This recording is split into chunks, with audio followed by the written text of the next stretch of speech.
welcome to our Vampire the Masquerade 5th edition stream, titled The First Night. My name is Katrine, and I will be the storyteller of this game. But before we start, I would like to give an introduction of the setting of where we will be playing. Our story takes place in the US of A, Boston, 1996. This year got kicked off by the most horrific blizzard the United States have ever seen. Over 150 people got killed in the eastern states. Bill Clinton is president, and the Whitewater scandal is in its full effect. First Lady Hillary Clinton is testifying before the grand jury. March the 19th, Lyle and Eric Menendez is found guilty of first-degree murder for the shotgun killing of their parents. On a more positive note, in 1996, you have the Summer Olympics in Atlanta, Georgia. And Nintendo releases their now super new Nintendo 64 in North of America. This is also the infant stage of the technological advances we live with today. The first clamshell cellular phone is introduced by Motorola, and around 36% of the general American family has a home computer. Popular band spans from The Prodigy, Rage Against the Machine, to Michael Jackson and Take That. This is a post-grunge area. In 1996, alternative rock has died a messy, forgettable death. Vampire the Masquerade is set in the world of darkness. And this world is a bit darker than the real world. It's a world filled with monsters and supernatural creatures. It's a stage where our players will fight for their survival, power, and to protect their precious humanity. Vampire is a game that focuses on personal horror, and we will not be playing the good guys. It's a constant battle to keep the beast at bay and the hunger in check. So, our city is Boston, and that will be the stage where we will tell our tale in Shakespeare's infamous words. But before that, we need to see these victims/players. So let's start with the first one. Hi, I'm Marianne, and I'll be playing Siobhan York. She is 32 and she is born in the UK. She comes from a very, very wealthy family, and they moved around a lot during her childhood, following wherever her mother's job as a diplomatic counselor took them. At age 16, she was sent off to the US to an all-girls school as punishment/rehabilitation after falling into some trouble after her younger brother died. She later returned back to the UK to pursue a more formal education, which then again led her back to the States to Harvard, where she finished her doctorate in art conservation. She currently runs a very high-end gallery with her best friend Jade, the York, much to her father's approval. But Shiv is not necessarily the good girl her family believes her to be. And she has, since a teenager, when she first came to the States, been running with Sean and Chris, living on the edge of the law and kind of testing her limits and her skills in criminal endeavors. She easily gets bored with her normal life, but the thrill of the criminal life really feeds her soul and her appetite. When she isn't running with the crew or at the gallery, she spends her time drawing in her diary, or prowling along the Boston night scene for that fresh piece of meat and hot bodies. She is 172, she's athletic, slender, has red, wild hair and piercing green eyes. Hi, I'm Toye, and I will be playing Christopher Falcone. He's 34 years old, and he's born and bred in Boston, North End. Since before he even knew what it meant, he wanted to be a wise guy. And he comes from a working class family background. His father never took part in organized crime. However, his uncle early on joined the mafia and has risen to become quite the title of a couple.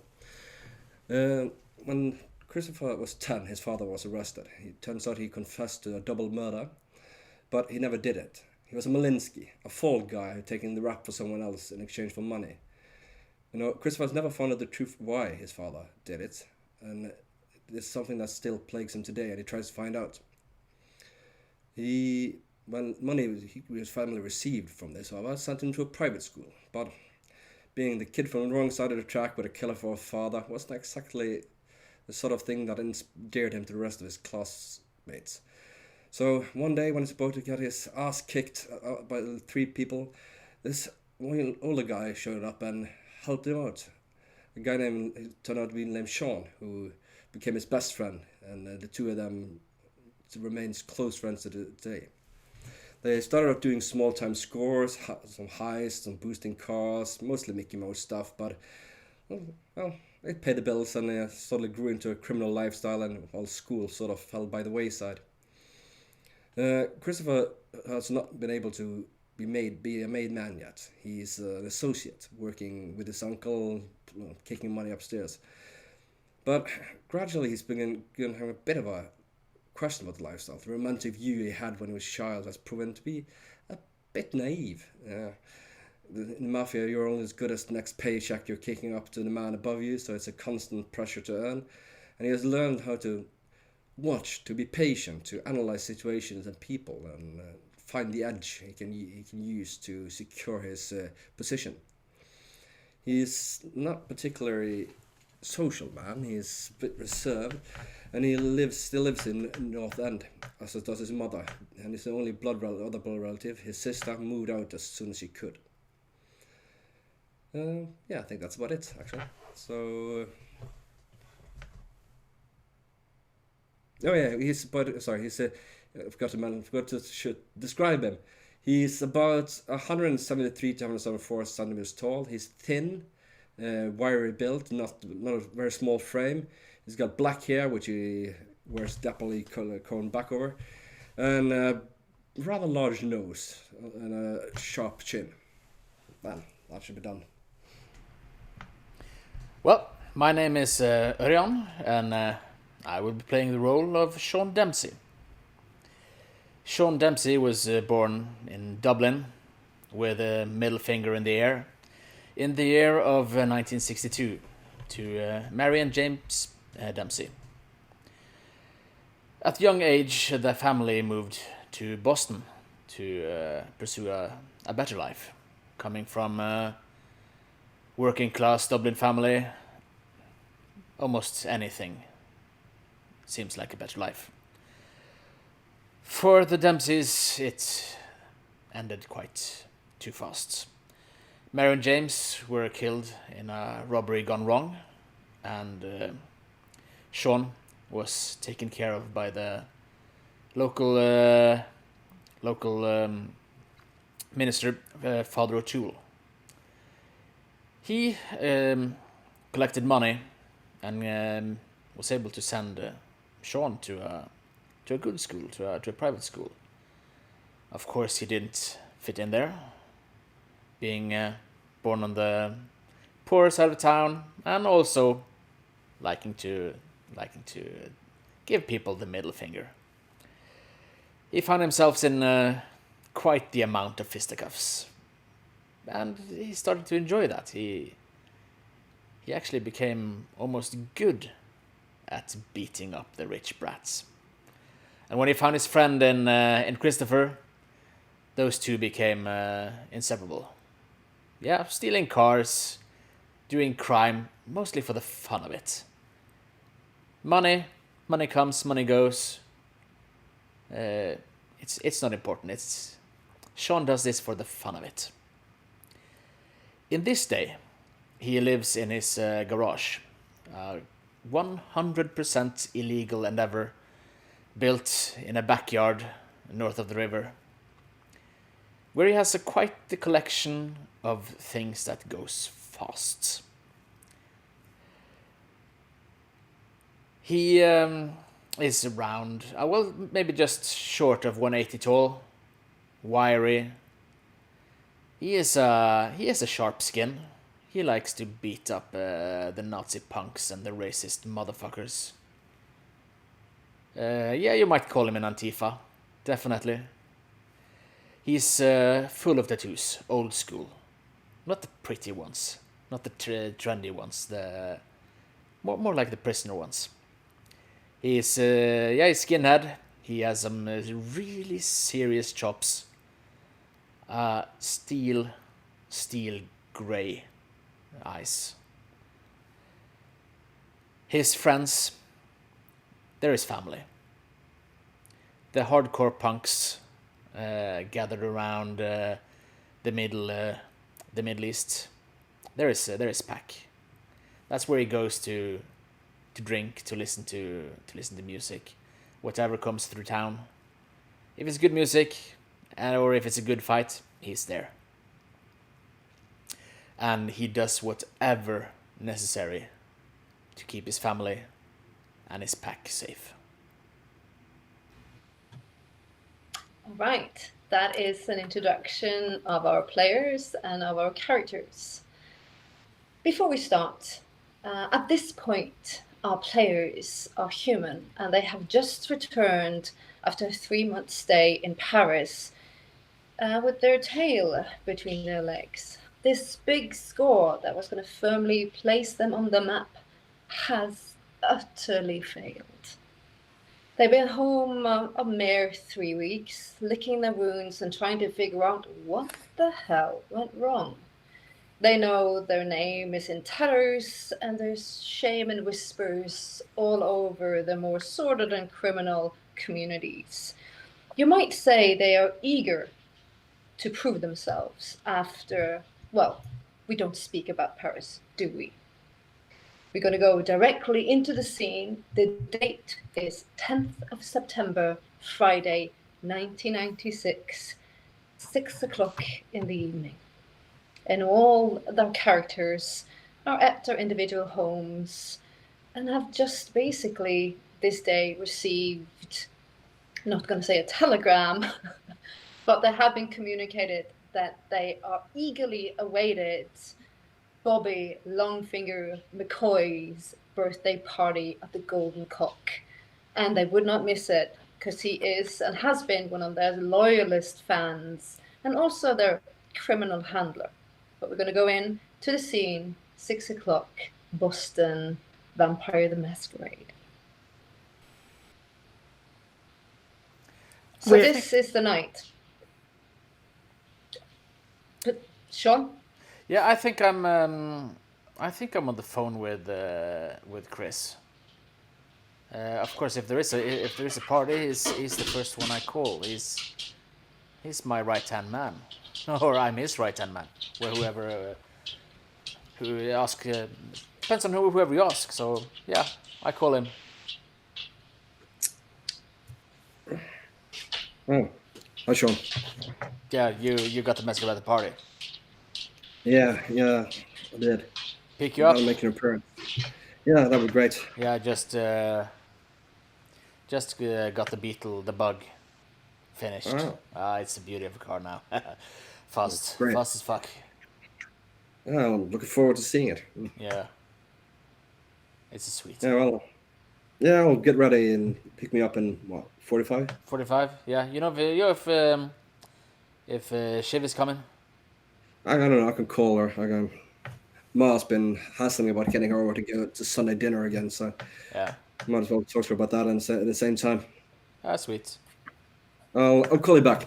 Well, cheers in 40 then. Yeah, sure. Flips on the phone and dials up Shiv. Yeah. Shiv has just finished her shower and is... Hello, Shiv? Hi, Shiv. It's Chris. Oh, hi, Chris. Hi. Are you going to the party this evening? Oh, I wouldn't miss it for the world. It's Bobby, right? Yeah, Bobby's. Yeah, now I just talked to Sean, and he's picking me up in 45 minutes. You want us to pick up you too as well, or do you make your own way? No, I think I'll just drive. It's fine. Okay. By the way, Mom's been hassling me about having you coming over for a Sunday dinner again. So how's next Sunday for you? Like in 2 days? Yeah, sure. I'll be there. Oh, great. And please send her my love. Oh, well. Yeah. Okay. I'll see you there then. Yeah, see you. Oh, by the way, do you have a gift? He looks at his wallet, which is... If you don't, I mean, I can take a bottle of some Scotch whiskey for him or something. Oh, great. no. I'll pay back Do later, you appreciate that? You know how we are. Man, not very Or is good he at buying Irish? Is he Irish? Sorry, GM, is he Irish? He's Irish. Okay, then Irish whiskey. Black I don't want to offend the man. I'll just put your name on the card. Yeah, I'll do that. Great. Could you put Sean's as well? Sure. I guess he has about anything as well. So It's probably true. Yeah, I'll do it. great. See you soon. Use it. Hangs up and he calls back Sean and gives him the info and lets him know that don't worry, I've been thinking. I thought everything. I even had Shiv pick up a gift from all. Of course you did. I think all of these characters, you look around and have you really unpacked? Have you really done much since the 3 weeks since you came back? Have you really? Well, some of you might have been trying to drink your shame away or hide your feelings about this terrible failure in the arms of others. I've mostly been working on my car, although I haven't been working as hard on that car as I've hoped for. So it's I was supposed to have it finished by 2 weeks ago, but I finished it today. Last touch on the engine. It's sweet. It's purring like good. It is for all of you. When you think about Paris, it's like someone's pouring cold ice water down your back. And your memories flicker, and you don't understand how something so planned, so organized, could have gone so terribly, terribly wrong. And they all know. I think Shiv really feels on that because she's a planner, she's an organizer, she's the one that scouts out things, finds the information, and kind of tries to make sure that there isn't any loopholes. I think she really feels on that responsibility, and that might even lead to self-doubt. Well, Chris, but she presses it back. Chris spent most of the saving in the apartment, and he spent the last couple of years trying to decorate it, refurbish it, which is taking forever because he's constantly having to make money. And he had to borrow quite a lot of money to pay for his share for the expenses for the Paris job. So I guess he's been trying to hustle, trying to desperately think of ways to get money fast because he really needs it. He was expecting coming back with his pockets lined with cash that he was going to buy his way. Golden goose. Yeah, golden goose. It would set you up. Yeah, this was what going to made. This is what's going to get him on the books. And since that went out the window, he's left with a desperate need for money. It's like really desperate need for money. So he's been every small thing. I mean, just like stealing money from a till when nobody's looking, to just constantly thinking up, trying to find up schemes, just staying up late, wrecking his brain and how he's going to be able to get as much money in shortest amount of time. So he would like to have drunken the shame and the memories away, but he can't afford it. He can't afford it. And the worst thing is, he's actually feeling that at this time, maybe Vinny is in higher regard than him. Yeah. And that would be bad. Burns. And that's speaking of which, so far it's been only Mick. It's been your doorbell rings.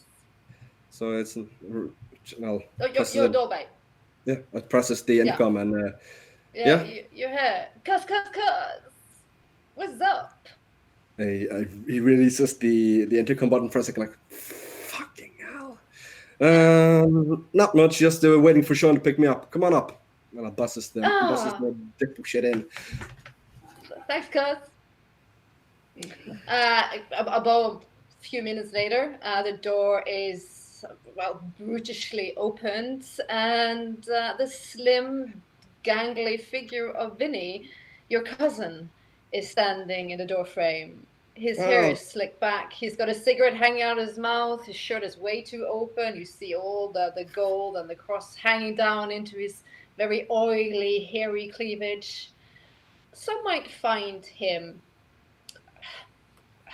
I don't know, pretty handsome if they like the very oily, slick Italian wannabe gangster look. The dress is expensive, ill-fitting, and the shoes are too shiny. And he's smoking his cigarette, and he's like, "Cuz, it's Friday night. What are we doing?" well, Christopher's just put on a nice suit, but no tie, just regular thing. It's suspicious but stylish. And he thinks, wait, well, the 70s called and they want you back. but yeah, no, well, aren't you going to Bobby's party? Oh, are we going to Bobby's party? He kind Yeah, of just well, flicks the cigarette off to the sink. I got an Misses invitation, a and bit. don't want to disrespect the man, so yeah.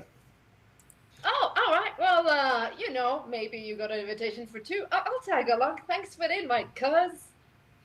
Sure to put my name all down for the gift. I'll pay you back later.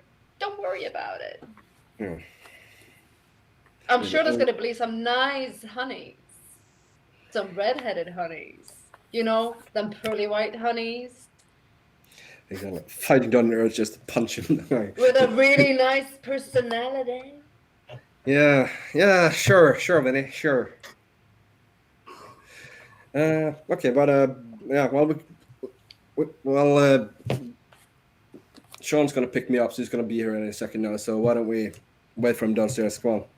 I'll usher him out before he stinks up the place even more than he already has. Yeah, because he's looking at the fridge, he's thinking, "Oh, I could grab something, like drink away," but you kind of push him out the door while he's like fumbling for stuff as you move him. Go. I virtually have nothing, and he's gonna take that as well. Yeah, he will steal the shoes off your feet if he could, and he will say, "Thanks for me letting me borrow them. You're awesome." He's a bit of a dick. He's 28. he's a man child. Yeah, he's 28, acting like he's 18, and with the mental faculties of anyway, I showed him out and locked the door solidly behind me, and I don't know, take probably just no elevator, so take all the stairs all the down the four flights on the street and just wait for Sean to show up. It's a very nice evening. It's one of them like late summer, early autumn evenings where it's like it's still like got that like a feel of the summer heat, but it's not like heavy. It's not laying on top of you with like a clammy heat. It still got a nice breeze. The city smells, but the city smells like a city should do. It smells of sewage, people, the car, smoke and damp from the restaurants and the people in the building. It's a very distinct city smell, especially when it's a little bit of heat. It's almost like it's a bit. It's got a tanginess to it. But I feel like if you're used to it, it smells like home. Yeah, oh no. Like Chris takes a deep breath and he's like really appreciative. That's one good thing about coming home. It's like you're back home. He's back home. Yeah, out of that French hellhole and back to the streets that he knows. I mean, you could probably take his shoes off and just know where on the street he is with his eyes closed by the feel of the pavement on his feet. So, this is your stomping ground. This is home. At the same time, Shiv, you're staring at your apartment. You haven't really unpacked. There is cigarettes in the ashtray. There's glasses all over. Yeah. And you're such an organized and proper person, really, at your home. Kind of stressed me out. Yeah. One of the reasons why you've not really been in the home that much. Yeah. Yeah, I think unpacking, because obviously once in Paris, you have to go shopping. But even that is just still with their tags on in my suitcase. Like, it's rough. You find yourself that you left the TV on the sound off. You see a news bulletin flashing over like Boston local news station. And you see a very familiar anchor lady, journalist, not anchor lady, journalist, standing clearly at the scene, looking very distraught. And you see police cars, ambulances, the whole works. And you see the bulletin as it streaks across the TV screen. 8 dead at Anne's house. Oh, wow. Do I know what that place is, or? It's a relatively known place. It's a halfway house. It takes anybody in that needs shelter. Right. So it's run by a local church. But 8 dead, 3 children of the 8 children confirmed dead. But you don't have the sound on, so that's the only thing you're getting. Yeah. Just reading like the. Yeah. You see, she's interviewing some police officers, and you see she's interviewing people around, and they are like clearly shocked and distressed. Yeah.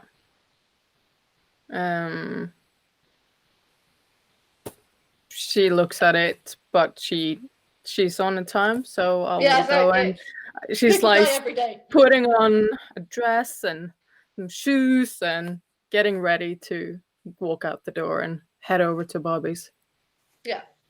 Are you taxi driving there yourself? I think I'm going to take my bike, not like my motorbike, and that was sorry, I'm not a car bike person, so but she is, and she has a Ducati Naked Monster that's been rebuilt. Oh, damn! Yeah, damn. And it's been rebuilt by with certain nice details by my friend Sean. Of course, so yeah. You know very well where the Golden Cock is. It's a very brown local bar in Bunker Hill. It's situated at 17th Monument Avenue in Bunker Hill. Right. It's basically a hole in the wall. You wouldn't really know it's there if you don't look for an emblem above a door that is a golden emblem of a very, like a rooster, like a cock. Not a cock, but the animal, the bird, the cock. Yeah, it's also got some writing on the windows. There's 2 windows. There's always heavy curtains or blinders pulled down, and the windows are very dirty. Nobody cleans them. Right. And it's heavy red wooden doors, and it's straight in from that. It's probably been an apartment at one point or something, but now it's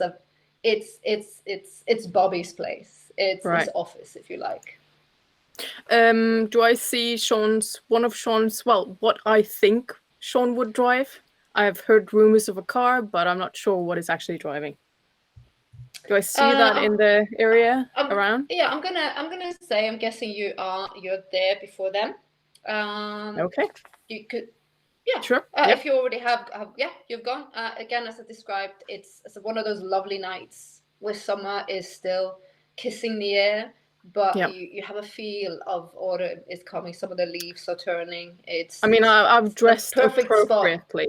Very appropriately. She's wearing a white silk slip-on dress, very short, with like the spaghetti straps, a velvet choker. 90s. Yeah, velvet Very choker, and suede leather boots going over her knees, an oversized leather coat, and her hair is up in a very, very messy updo with some chopsticks through, just holding it up, barely. Screaming the 90s. No doubt all the way. Yeah. I love it. Yeah. And I actually don't want to go in before, because I have the 2 gifts for the boys. Yeah, makes sense. So I'm kind of hanging outside. You see some of the locals. You see some of the minor gangsters. Some of Bobby's crew are just hanging outside, having a cigarette, clearly just saying hi before they're going to go head in. You hear the noise, singing, and the clinking of glasses, and the buzz of voices chatting, and it seems like a very merry good time. Yeah, I think Yeah. Yeah, no, continue, please. No, I think if it wasn't for Paris, she would have gone in. Like, she wouldn't have Yeah, quit. She would have just No. owned the room. But right now, I think she actually needs the support of her other crew, because these guys, no. Yeah, oh yeah, everybody knows. Everybody knows. It's not it was supposed to put you high on the pecking order in the underbelly of the Boston crime scene. But now, who knows where you are placed? You don't even know. No. It was such a catastrophe. As she waits for her two partners in crime, Mr. Falcone and Mr. Falcone is standing on the sidewalk, waiting for Sean to arrive in his car. And as he does, Vinny puts his foot in his mouth, as he regularly does, and says, Christopher, cuz Paris. It's a city in Europe. Come on. Come on. At least. Did you get some? Do you know? Did you get some? Did you taste the local cuisine? Is it true what they say about French women? Let me put it this way, Vinny. Do they like photography? I'll say one thing. Do they like photography? About Paris, and that is, don't fucking go. All right. Trust me on this, Vinny. If you want to visit Europe, visit the old country. I mean, he kisses his cross and he's like, it's my first stop, cuz. But it's like Paris. It's the women, the wine, the sights, cheese. And this is what Sean hears as he pulls up. And please describe your car if you haven't. Oh, the car? Yeah, we start with the car. It's two-seater, 1969 V-Dub convertible. So it's a roadster. It's not a four-seater one. It's a two-seater one. Widened with white wall tires, of course. Matte black with the checkered stripes across the hood and down by the listworks. The engine is definitely not original. Maybe it's a flat 6 from a Porsche 911. Yeah, it kicks. And today, Sean... You hear it coming. Sean is, of course, looking the part as the car. You see him in a black and white piqué shirt with checkered suspenders and a black scally cap. Two things you also notice about him is that he's got 2 X's tattooed on his hand, saying that he's not drinking, he's not doing drugs.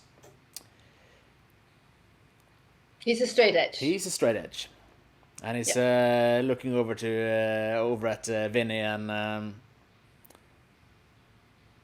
there might be room for you on the back. But hold tight. Tight. Sure. Yeah, you know how I am. I'll cling on to anything if it's for free. It's funny because it's true. Christopher shoots Shauna, don't fucking ask, look. As well as that. I'm really sorry, man. What can you do? Tell me. As he sits in, I'll just... Yeah, it's Vinny, I know. And then turns up the volume of the latest Rancid record. And as he does that, Christopher leans in and says, I'll give you all the money I owe if you take him out. Yeah, I just rev up the engine and releases the clutch quite fast, so he really has got to hold on if he's going to and he's got the classic mobster comb back with the styling cream, not or anymore. Whatever you call it. Not and anymore. Holding on for dear life. Mm-hmm. All right. Well, you live in Bunker Hill, don't you, Sean? No, just north of the river. No, just north of Bunker Hill. Yeah, it's You're the more yeah, industrial yeah. area just by the train Yeah. tracks. Yeah, but it's not far from where you are. No, That's it's not far about from where Chris was living. You know, I mean, Northern is not that far from Bunker Hill, so yeah, No. about 10 minutes by car. With my driving, 7.5. Yeah. That's what I'm saying. You're all situated very close. The one that has the longest leg was Shiv. Yeah, she's the one with the Maybe that's what she's with the like. money. But yeah, Living it up. she lives a little bit better. As you arrive, obviously now it's nighttime. The stars are out. It's a Friday night. You can hear the Boston, the city. It lives, it breathes. It's turned into it. It's put on its nightgown. Well, not nightgown. It's night dress, and is ready to invite everybody to experience what Boston has to offer when the lights are out. As you drive up, obviously, Siobhan, you hear the roar of one of Sean's very typical cars as he turns around the corner and comes driving down towards the Golden Cock. You obviously, guys, you see Siobhan it's like she's a star in the landscape, clearly striking. Standing outside smoking, leaning against the wall with one foot leaning on the wall as well. Yeah. Is the room for to park just in front of the cock? It's just the foot of the. God damn. Yes, it is. Yeah, I'll just stop there, making it look like I'm about to have an accident, but no, perfectly timed. You hear a squeal by Vinny because you do a little bit of a scary stop, and he's in the back, and he doesn't have room, and he like fumbles around. Yes. Like combs like a madman with the fucking love you, man. Shiv, darling, looking good. Thank you. You too. Looking splendid as ever. I get out of the car and cast a glance back at the dipshit cousin. And he crawls out and he's like, "Yeah, Mama Siobhan, girl, you're looking fine." I'm holding like two packed bottle-shaped things, one for each of the boys. So I can't really do anything, but I'll try and give a hug to Vinny. As Christopher tries to get ahead, Vinny goes straight in beforehand, and he's like, if you could bottle your smell, you would be richer. When are you gonna marry me? Really, you have such game, boy. Always the charmer. These girls don't stand a chance. No. Christopher, but like. And I rescue the bottles from Siobhan's hands before Vinny pops off and give one to Sean. Vinny, tonight we're gonna play a game. A game that I like to call Have You Met Vinny? Guaranteed to make you laid. As Vinny turns around and leaves, I'm going to smack his ass. Oh, yeah, it's like, caught by surprise, and he's like, "Oh, Siobhan, aren't you full of surprises?" He flushes a bit red for a minute, and he's like, I'm a very strong Italian man. I don't like my bottom smacked. A little bit. Except for my mom. Chris waits for a second word because he knows, okay, Vinny might just be boy toy enough to get away with that shit, but a couple of other people associated, they would have, Yeah, but he doesn't know any better. He thinks all attention is good attention for females, so he's taking it in stride. And I know that this drives Christopher crazy. So bananas. I just give Shiv the nudge. So, shall we? And I gesture to the entrance. Well, sooner rather than later, right? Let's get this over with, whatever this will be.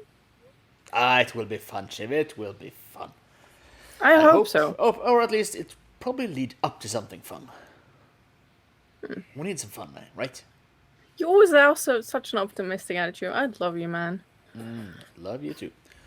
But drinking, fun, fucking up Vin is going to be a night. Do the thing. I'll take my hands around boys and lead them inside. As you do so, Vinny has already walked in. So like the camera pans around you and follows your backs in as Vinny is like doing his typical like Italian dance and hey ladies, a whale of redheads, mamacita. It's a very dark Irish bar. Everything's wooden or brown green. Mm-hmm. It's the classic bar. You have booths. You have some brown tables with brown chairs on the floor, and it's packed. People are smoking inside because you could do this in 1996. So it's a thick with smoke and smells and laughter. You see the bartenders. Again, it's like very clearly they are of Sean's descent. They are redheads and blondes and fair-skinned, and they are busily working to serve everybody at the bar.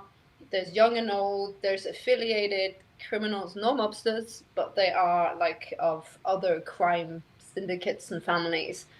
And it seems like it's a merry or good time. Across the room, beside the bar, on the left side, you know that Bobby has a table that is his. It's a horseshoe booth.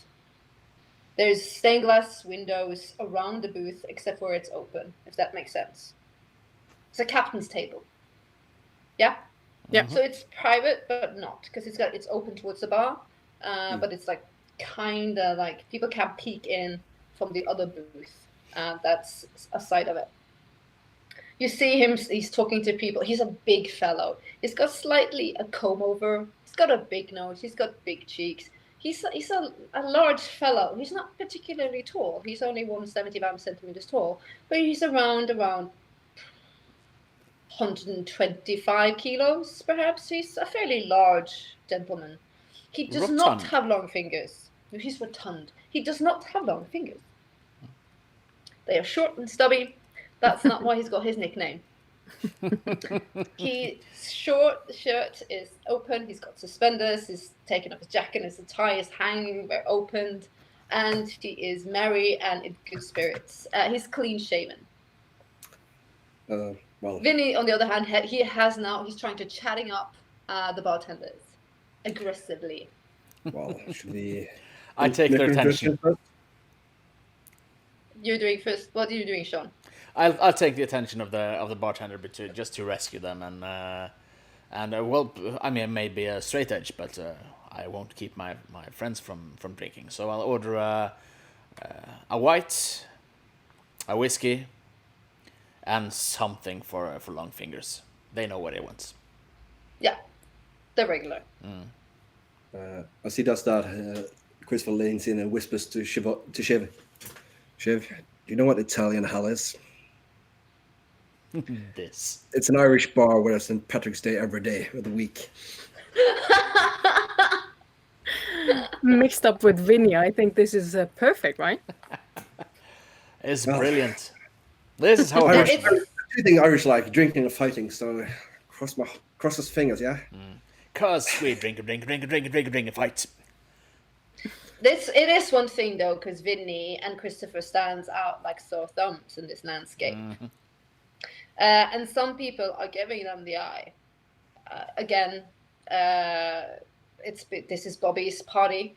They will do nothing to put shame on him and the big day. But Christopher, there are individuals in this room that would rather see you sleeping with the fishes, so to speak. Yeah, well, fuck him as well. I mean, I'm not going to make any trouble. I mean, I like to keep my head down and keep myself out of trouble, but we all know what's been happening in Boston and bloody Irish, and certain Irish in particular. So, yeah.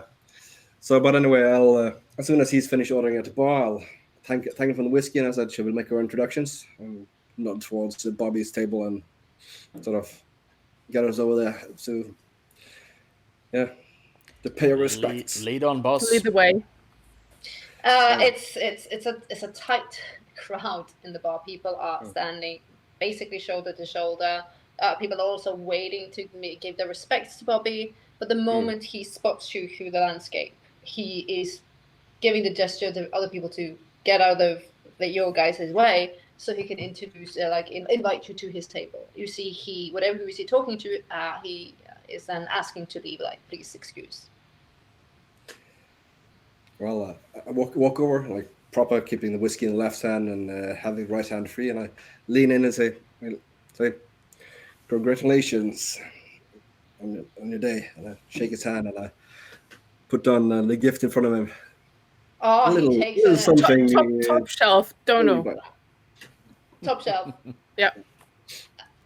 It's a good one. I'm not an expert on whiskey. Sean? It's been a while since Sean has drank any whiskey, and it's been a while since Örjan has been drinking any whiskey as well. Probably, I don't know, Dufftown perhaps? One of the finer Jamesons, but probably a Dufftown. Milton. Oh. There's one called Milton, I think, which is pretty expensive and nice. Mariana knows nothing, so that's why. I know Scottish, but not Irish. Yeah, probably that. And you see, he's a bit sweaty and excited, and he's like, Christopher, my boy, and he pulls you in, and he gives you a wet kiss on the cheek. Middleton, yeah, Middleton. Why so formal? Have a seat. I smile and I sit down.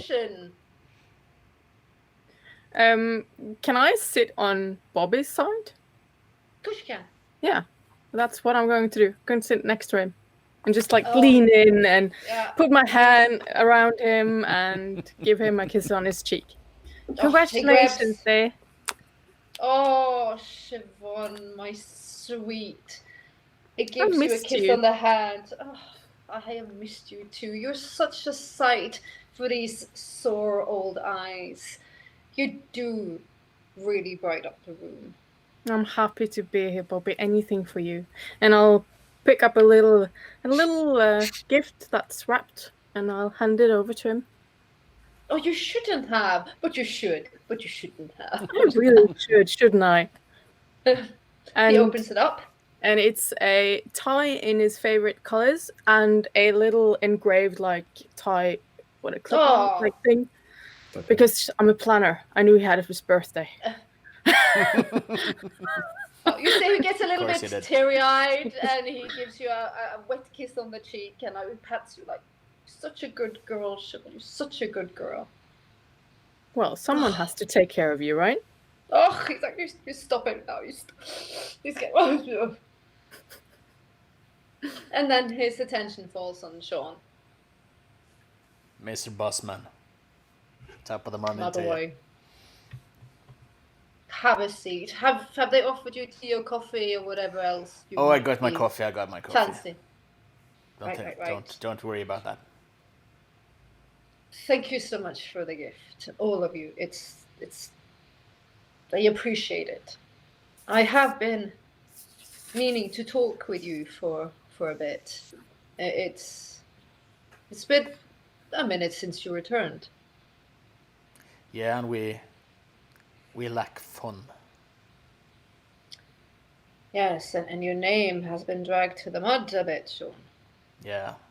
France, not fun. We need fun. Yeah, I've never been partial to the French. They smell and they like frogs for some mysterious reason.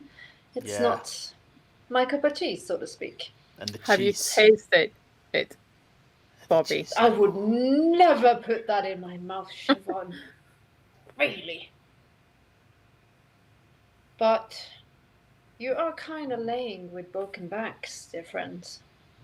So, I'm guessing we're not only here for the party.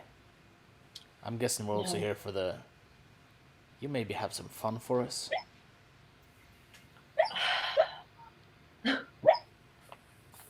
Sorry, it's a dog. It's a dog. It's doggo. It's a dog. One dog. I need to. It's a dog. 2 seconds. She needs. Bring the dog. Bring the dog. Bring the dog out. Did you say bring him? Stuff like that's happen. You have to give the doggo attention. Yeah. It's a doggo. Very tight. Doggo. Mm-hmm. I'm sorry, Sean, for interrupting. Oh. Bobby leans in on his very girthy arms with his small fingers. I will always have your backs. You've done great business for me, and you have been loyal since you came up through this world. You bring us the fun, you know. Much appreciated. And I'm thinking, again, if I scratch your back, eventually you will scratch mine. Shiv scratches his back. He giggles a bit. I haven't given anyone else access to this assignment. You're the first peek at it. It's a very hush-hush. I know for a fact I am the only one sitting on it. Christopher leans in closer, like clearly interested, clearly appreciated. He's like nodding. It's so hush-hush that I'm not allowed to give you any more information if you do not accept. I trust you, Bobby. I accept. Bring the fun. Whatever the boys say, I'm just Cautious. if it's yes. I don't want a repeat of whatever happened those months ago, but Messy Paris. yeah. Messy indeed. Do you trust the source of this job? Oh, 100%. And so will you if you accept and meet the individual. Right. Well, your word is I don't need anything more. So Perfect. I'm in, all in. Great. You see, he gestures towards the bar. And they come over with a phone. The classical black phone. With a dial. You see him dial and he calls someone. They have accepted the mission. Right? Of course. Acceptable. And he clicks. You will be picked up on this location in 25 minutes. This soon? Oh. Okay. It's urgent, and it's a reason why there's only person holding this task, this job. It's not a problem at all. We're ready to roll. Are you sure, Bobby, that you trust us with this? I know that the rumours and the repercussions from... You know the reason why, Shiv? I trust you with this. Not because I know you and I know your capacity to doing an excellent job. No, but you know but that because of Paris, we need this. Because of Paris, Siobhan. You will exert yourself. You will go beyond your limitations even. And because this client, well, it's a sensitive matter, you will do no more to tarnish your very tattered relationship with the community. You will not fuck me over, so to speak. Nobody will see us ever again. You will have no more friends, Siobhan. The doors will be closed to you. I appreciate it. I really do. Thank you. Thank you, Bobby. Of course. What are friends for? He grins. Of course I'm going to take a 20% cut. You know how it is. Of course. Wouldn't expect anything less. Finder's fee. He opens up the whiskey that you're given and he pours out to all, even to Sean. He knows he's not going to drink it. He can smell it. Shiv takes it. We must cheers for better days and great fortune. Salute. Cheers. May the gods smile upon us. And again, happy birthday. Ah! And he hugs you again. Cheers and be merry, for tomorrow we may die. Is not that what the bard said? Well, some bard said. The 20 minutes, 50 minutes passes quickly. Christopher, you glance across the bar and you see Vinny, clearly now a couple of whiskeys deep, is chatting up a rather mature, red-headed, mature lady. Hopefully you get lucky. A great personality. Hopefully you get lucky and leave. She yeah, looks like she's into it. yeah, well, good. I'm just gonna leave. I'm just gonna slip out. No way. I'm gonna risk him trying to tag along. That's a big no. So if he's happy, she's happy. Fuck it. If we're just gonna leg it out No, here. I'm going to take that trip by Vin. Put my hand on his shoulder, and as I'm talking to the woman, I'm pointing my finger, and you know what they call this man? No, Sean, you recognize her. She's been around a minute. No slut shaming, but she so you had to have a hobby. Yeah, She has a hobby. of course. They call him Mr. International. He's a Mr. International Man of at your mysteries. disposal. He's like, oh, Sean. And she's like, oh, I'm curious to see what kind of international skills he has. Oh, he's got quite the skills, you know.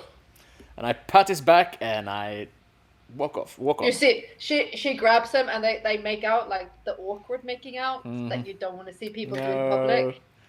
Like, Yeah, I was that- on my way over to him, but when I see that, I just Like turn and head for the door. I just slip out, and since it's still a bit of a warmth to the night, he takes off, Oh, take up my jacket and folds it, holds it neatly over his arm, waiting for the others to come out. You have 5 minutes before clearly you were going to be picked up, as you understood. You have 5 minutes before you're going to get picked up. Do you converse in any way? Yeah, I think so. How do you guys feel about this? Well, let's just say it's clear why he's giving it to us, because he knows that, well, we're in a position to say no, and we've got to do everything we can to get it done. Sly Irish prick, but oh man, could kiss him for it. I really need the money, so I'm going for it. You know you can get, like, if you're ever in trouble, you let me know, right? Oh yeah, no worry about it. It's a cash flow problem. I tied so much up in the flats and refurbishing, so I need some walking around spending money. Need a couple of new suits. Plus, I promised Ma to fix the roof. So Shiv pulls out her wallet, which is stacked. Take what you need. He's a proud No. Italian man. Don't worry about it, Shiv. If it gets bad, I'll ask. But okay. So it's Don't mind if I do. There's this Jaguar in the North Depot lot that I really have my eyes on. No, I'll do like that on your. I will give you a new job and then I'll pay you extra for it. How does that sound? But clearly it's a hush job, so hopefully it's probably going to be something it's going to be sneaking in, this kind of thing. It's not going to be, I hope. no fisticuffs. Didn't sound like that kind of job. It sounded more like that's the kind of better, if nobody sees you, the better. Honestly, so I'll be the driver job again. I could do that. I honestly don't remember last time I haven't had any details up front. Like, It's not norm. It's not norm. No. And getting picked up, I don't know. It's clearly. Do you like I think said, we can just like jump in? Do you think I can get on my bike and just drive, follow them? Or do you think it's actually get in the car kind of situation? Oh, this is either, I think, high end or fucked up. Or both?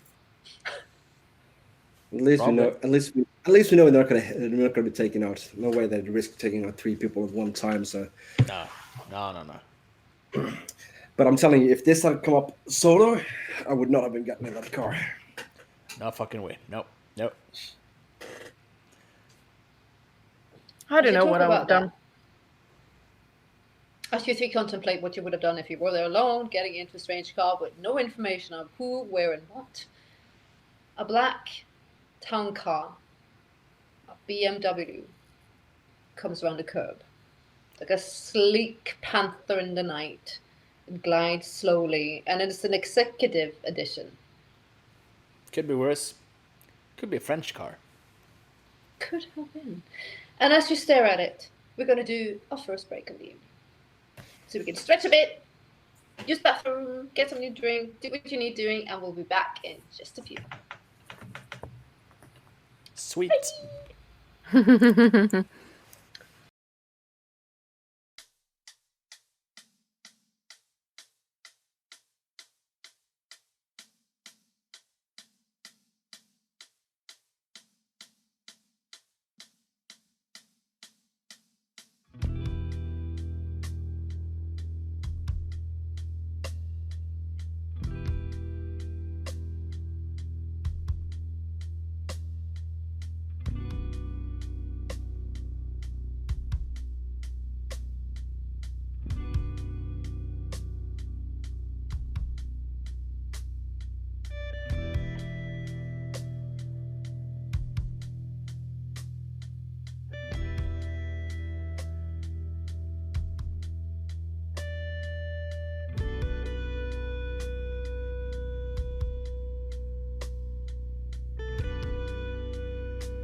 Welcome back from the break. We're going to go directly into the scene where our players are now waiting for this car to take them to this mysterious client.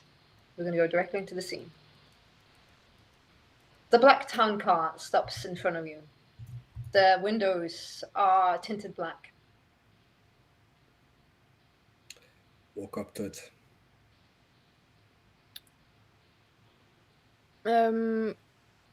I'll go up to the front and just knock on it. The window is rolled down, like electrically. Mm-hmm. You see a very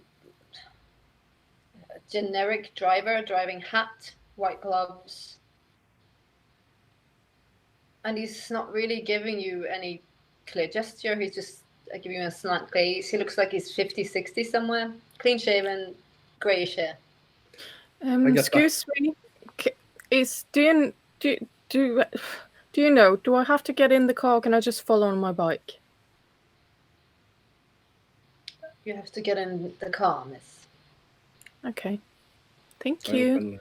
I open the back door, the one behind the passenger side, front side, and hold it open for Shiv to get in. And I'll hold it open for Sean? No. Ladies first. No, I Thank jump in you. if they're going to be shy about it.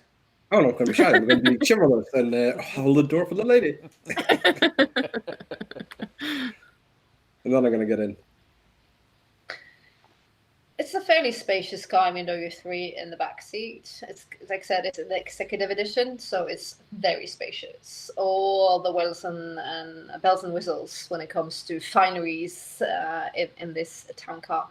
It drives off, and it's driving you towards the city. Can I find a drink in the car? Oh yeah. There are actually a little, like a mini bar. Yep. In the center. I'll find something strong because my nerves is a little. It's a little hotel bottles. Great. You have some whiskeys. You have some vodkas, cognac. I'll have a whiskey. I guess there's no coffee. No. But they're probably only the stiff stuff. Yeah. Probably soda. The seltzer. Yeah. No, I don't touch stuff. You drive very comfortably down towards the city. And obviously, all of you three, you know Boston fairly well. And you see he takes off towards Beacon Street. Mm. And if you know Beacon Street, you know that is the high end. The most expensive property in all of Boston you can find in Beacon Street. It's a classical area, a Victorian, red brick, manors, not with great gardens, but like stately buildings in rows, and these red brick buildings, tight. It's a historical area as well. It's fancy as fuck. Avenues of red bricks and trees. It's very beautiful, very stately, very fine. I can't remember, but is it the same street that I actually gave Shiv's calorie in? I can't even remember. No. Okay, good No, stuff. I know where that is. Yeah, I know you do. I know where it is. You are not there. You are in Newbury Street. You're in the Back Bay. Thank you. Between the Back Bay and Bay Village. Yeah. You drive into Beacon Street. Getting executed this evening, at least. It doesn't look. No, you don't take people here very to die. fancily, if not. No. The car eventually stops outside. What probably at one point was a residential villa. Again, it's one of these beautiful red brick, tall buildings. It's highly gated from the street level. So massive gates. And you see a very ordained sign that says the Russian Tea Room. You, Siobhan, have definitely heard of this. You might have actually been here at one point. Right, maybe with my father if he's been in town. Yeah, it's one of them places where it's like a private club. Yeah. You buy rooms for dining experiences, and you buy it and you have it on retainer. Like you have to keep upkeep to have access to it. That's just have access to it, and then you have to pay to have a dining experience on top of that. Right. Yeah, I'm pretty sure my father have had something to do with that. Yep. Yeah, if your family hasn't had a room, if you like, that you've probably been there with someone that has. Right. It's a very high end. I don't think Christopher or Sean has any relation or know what this is. Nope. You do. No, definitely not. Definitely not the sort of place where you find low-level associate like Christopher. No. I think they I serve turned. Earl Grey here. They do, but I don't think that's the only thing. I think you should explore a little bit, if you're allowed. And I turned to Christopher. Does he have a tie on, or what was he wearing? No, No he tie. was wearing he wasn't wearing a tie. It was like Okay, a casual. I'll just like casual- look at him and trying to kind of. Yeah, if he had a tie, I would maybe fix that, but I'll try and fix whatever else is outside. But then you look at Sean, and he's like, Yeah, but I know that. I know that. Like I'm not even touching that. Like, she is a wizard, but she's no magician. The driver leans back. You can only like see the corner of his face. You are expected in the blue room. Thank you. The blue room. Sounds kinky. Get out. It's more boring than it's kinky. I don't think this is your type of place, Sean. I really don't. I like Let me it. guess, they call it the blue room because it's blue. Well, blue. Might just be.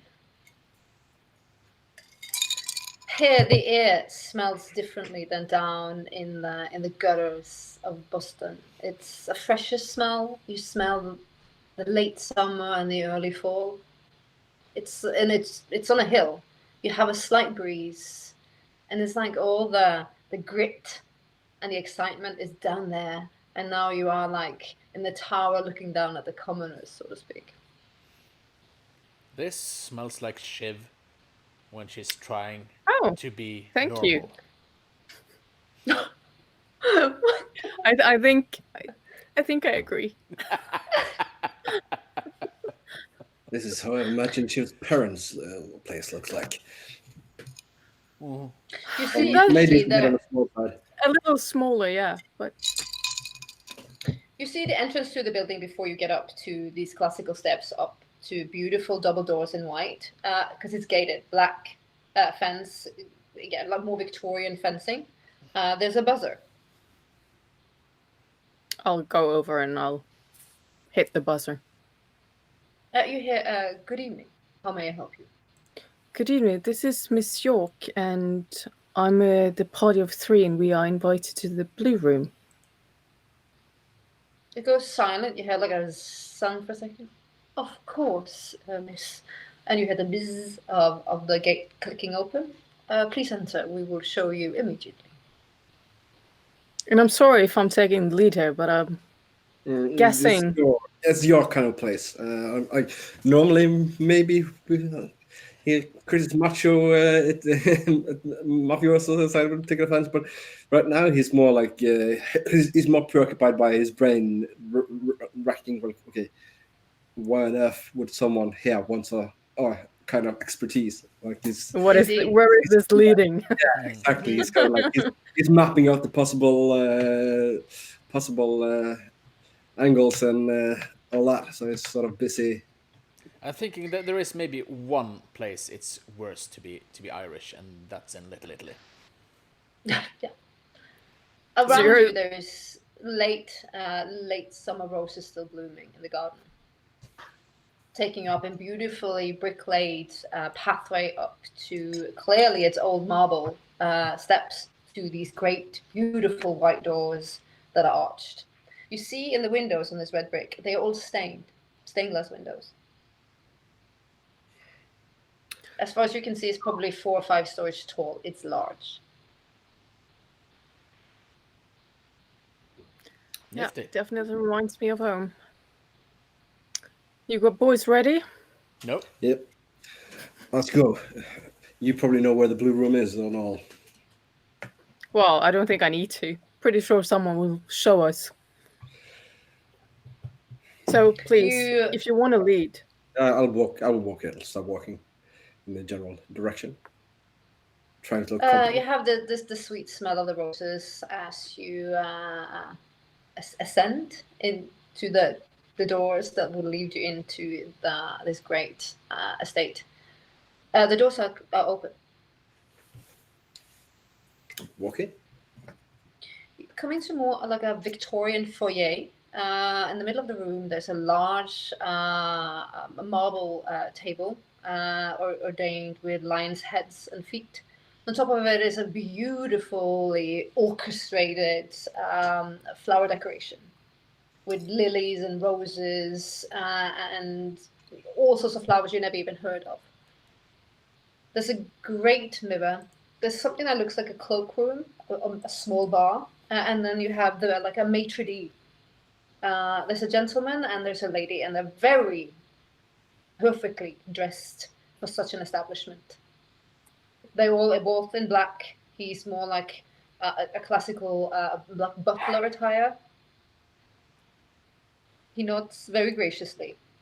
And you see there's 2 staircases that take you upstairs, and there's 2 archways that will take you to both sides of the house, clearly into different segments and different rooms of the Russian tea room. Look around. The And party of 3 for the blue room. that's correct, sir. Excellent. This There's a blue dog room, barking sir, in the horizon. is it blue? Funny you should say that, sir, but it's not.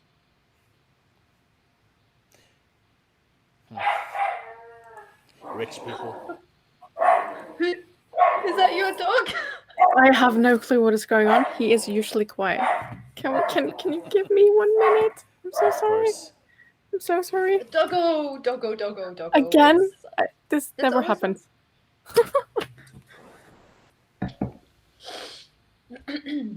She'll be back in just a few. Now Tarjei will sing some pause music. Actually, Yeah. I'm not legally allowed. I was looking for some Mongolian throat singing. No. It's no. I mean, if I sing, I'll be carted off to The Hague to be tried for crimes against humanity. This is true. Crimes against fine art and culture. No humanity. No Oh, humanity. humanity. Oh, that's insane.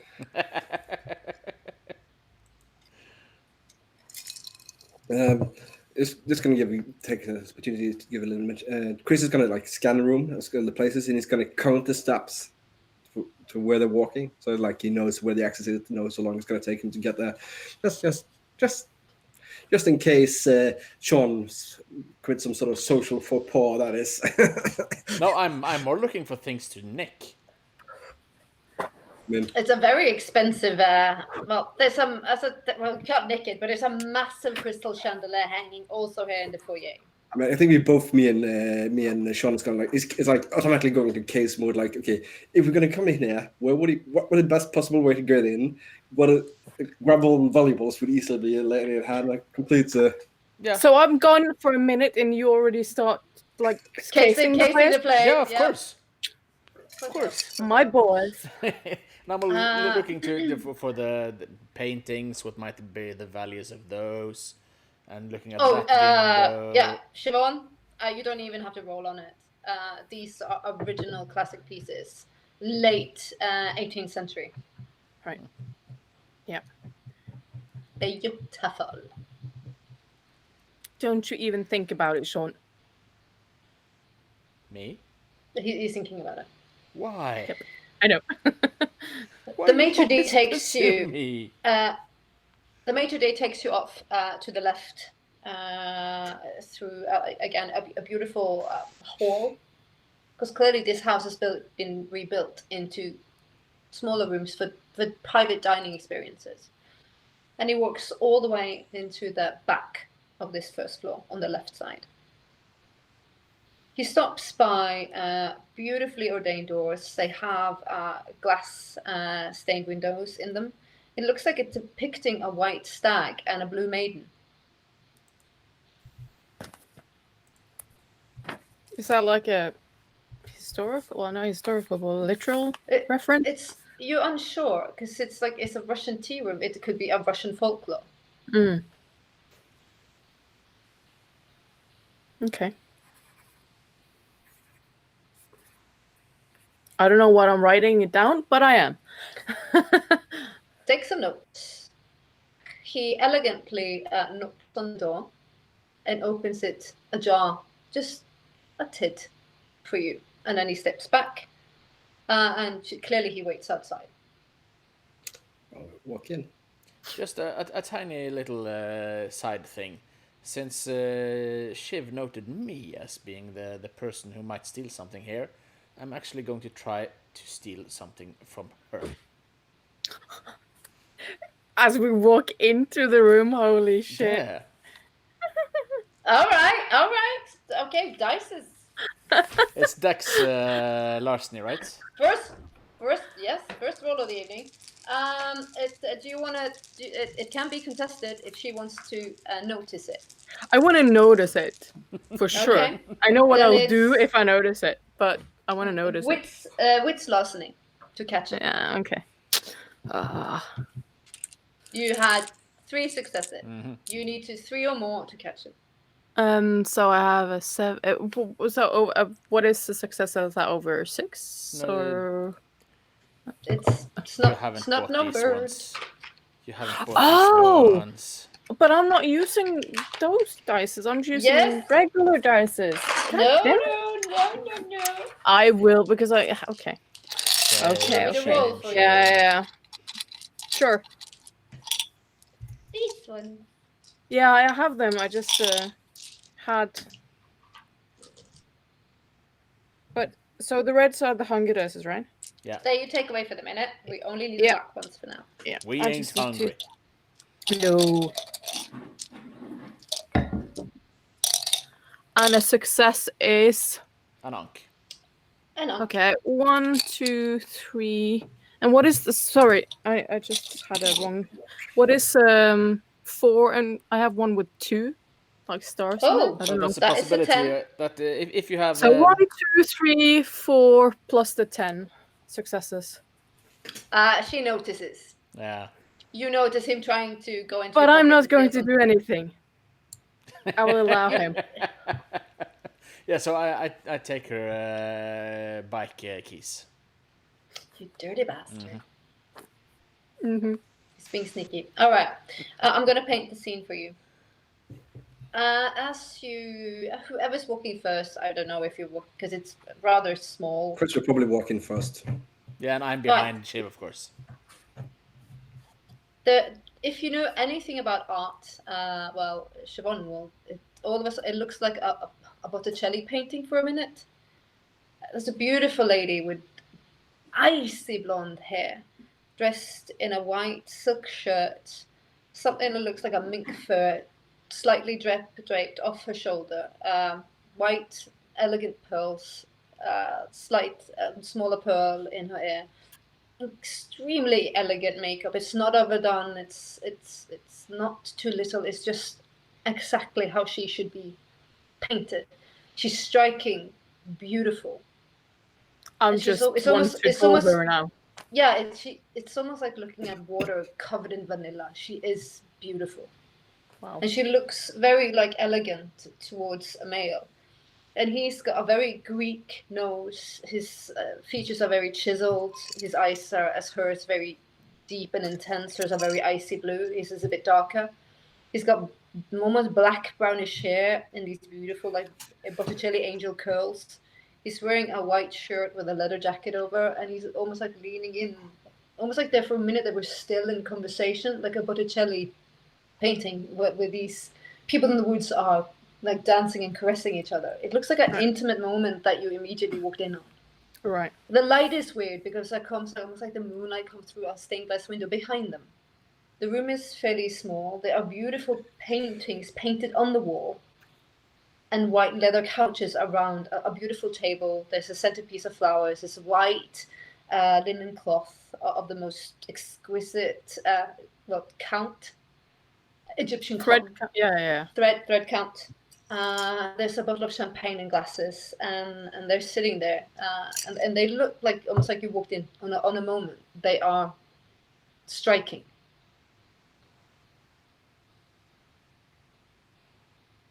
So, Christopher, it almost like it hits you, like it's like, ooh, almost like you're unsure what you're looking at for a second. Keep composed and say good evening. She then turns. She sits down her champagne glass, and then you can actually do an intelligence roll. Intelligence. All of us? All of you can. Shall we say, do we have streetwise? That we Yeah. do. No. Yeah, intelligence streetwise. I'll just do a straight up int, I guess. You can.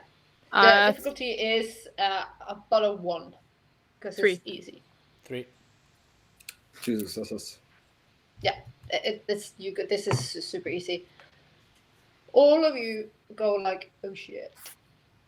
That is no other than Ophelia Marie Masters, the heir of the Master Empire, a financial Mongol of Boston that owns some of the most prized property and is a fox on the stock market.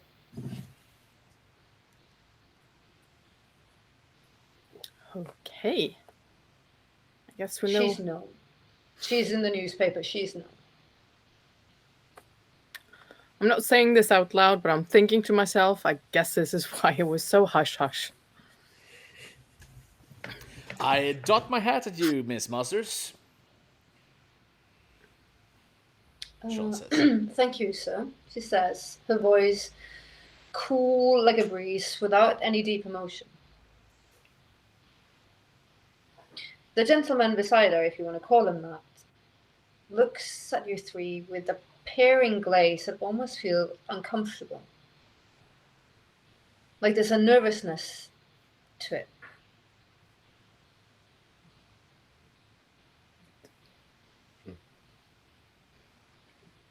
Shiv is good in a syrup.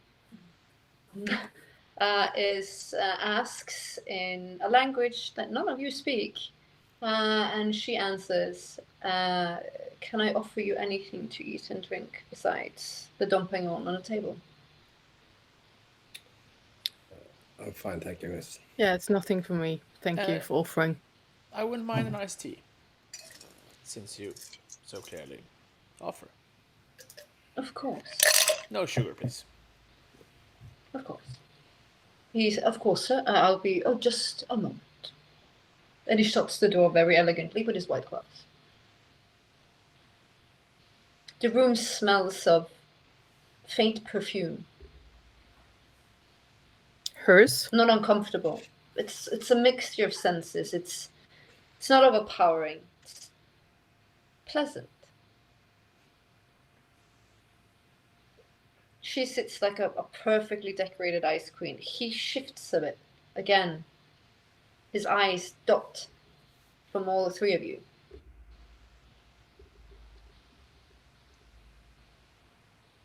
So you have accepted a task that you know nothing of, but I presume she's the one speaking, that you must understand some of the reason why this is a bit hush-hush, so to speak. We trusted the man who gave us a job, and we perfectly understand the need for discretion. It's paramount. It's perfectly understood, and I don't say this lighthearted, but when we take a job, we take it very seriously. and we keep everything to ourselves. You have my word on that. Yes, I understand after Paris you have some redemption needed doing. And this is unsettling that she knows. Trying to keep my composure. Yeah. Do we need to roll on that, or Do we need to roll on that? Yep, do I everybody will roll on my that. willpower at that, yes. Yeah, I willpower, mean- or You can roll your will. A difficulty for composure, then I'll give you a high one. I'm going to give you a 3. Oh, Jesus. 5. A 1. You're not composed. You're not No, composed. You're a bit. no. You're a bit rattled. I'm just like Like looking nervously, at maybe the pain. we are fumbling at the champagne glass. Yeah, making too much noise for my own comfort.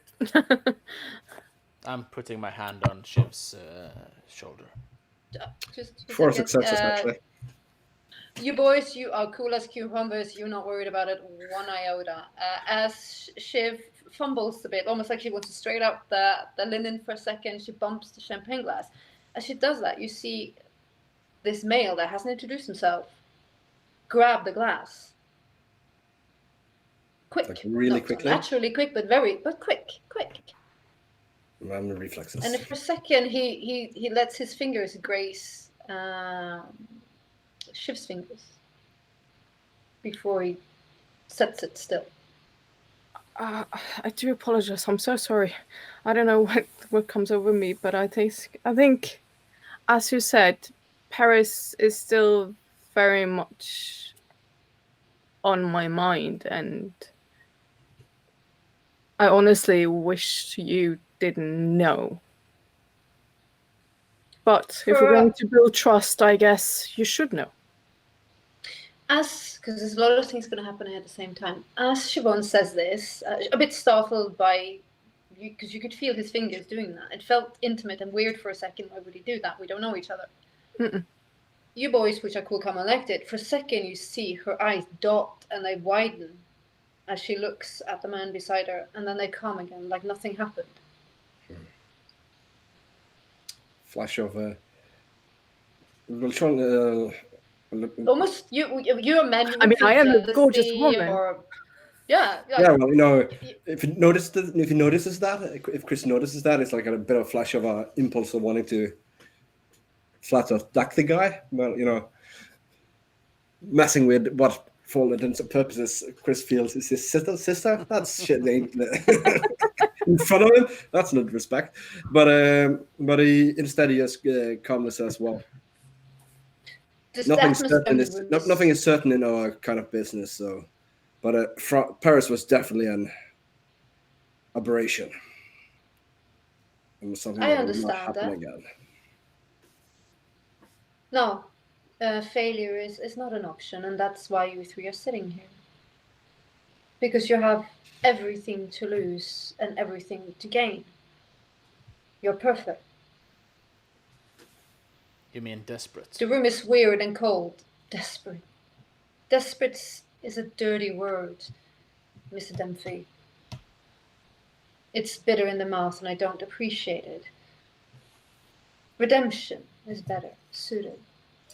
Don't you think? Yeah. That might very well describe it. Your reputation might still see a new dawn, Mr. Falcone.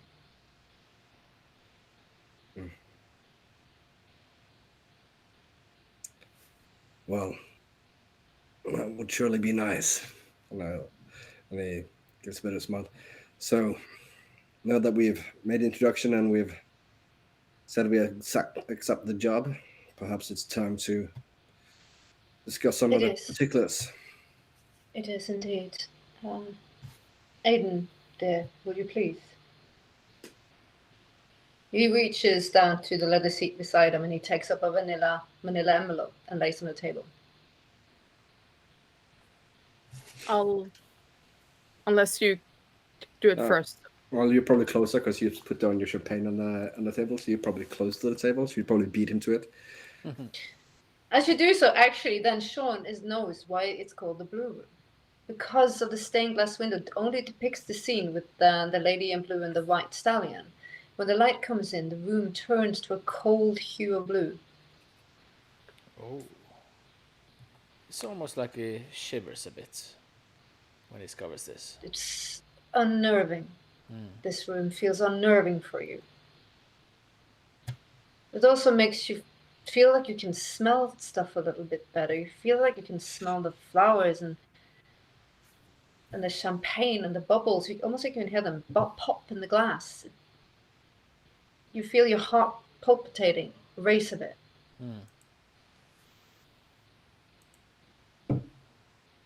Almost like a panic attack sensation.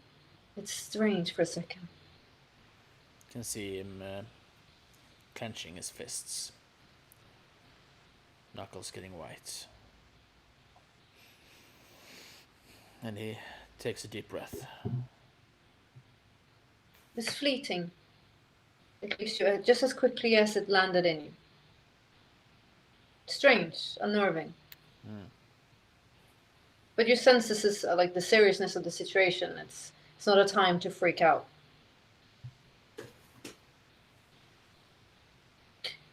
You grab the envelope.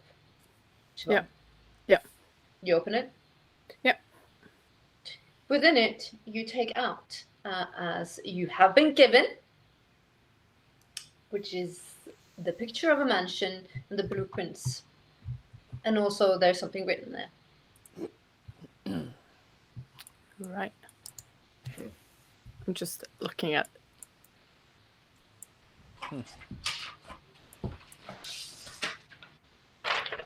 So this would be it. Yes. So I take it out, and so obviously the boys see it. I study it, like taking it in. Is it a building I recognize?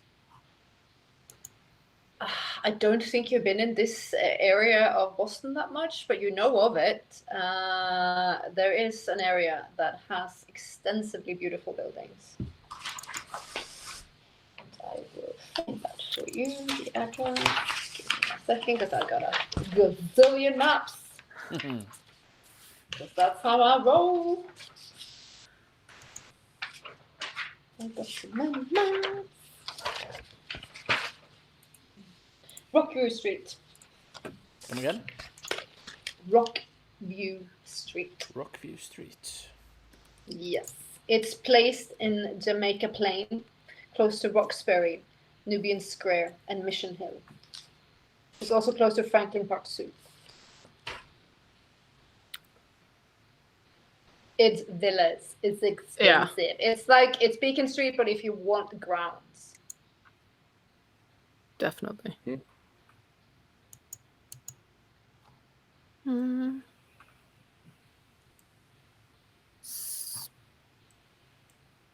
I think I'm just waiting to hear why I'm looking at this building. Yeah. Everybody's looked at it now, and the little text that's beneath.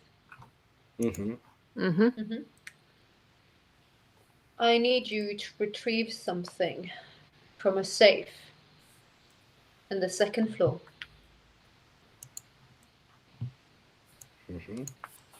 The reason why this is a difficult personal matter is this is my father's house. Mr. Masters. Mr. Montgomery Masters.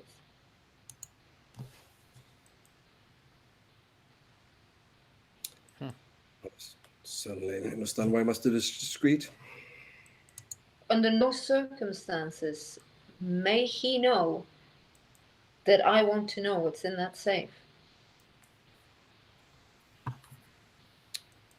So you only want to know what's in that safe? Yes, I need to view it myself. Here's Okay. the problem, you see.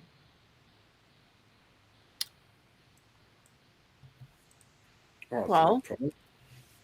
And I'll take it, since your father wants to keep it secret, you do not have the combination for the safe? I do not have the combination for this safe. But you know what make and model is? I do. Excellent. is it noted in the notes, or should they have to tell Yes. us? I'll No, just write this it down. Yeah. Yeah. Because there's other things in the envelope. There's the make and the brand of the safe. Mm-hmm.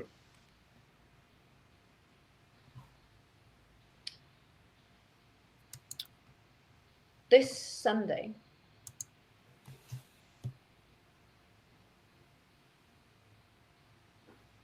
or rather this Monday, it's going to be Monday. This Monday, my father is having a dinner party at his estate. This Monday.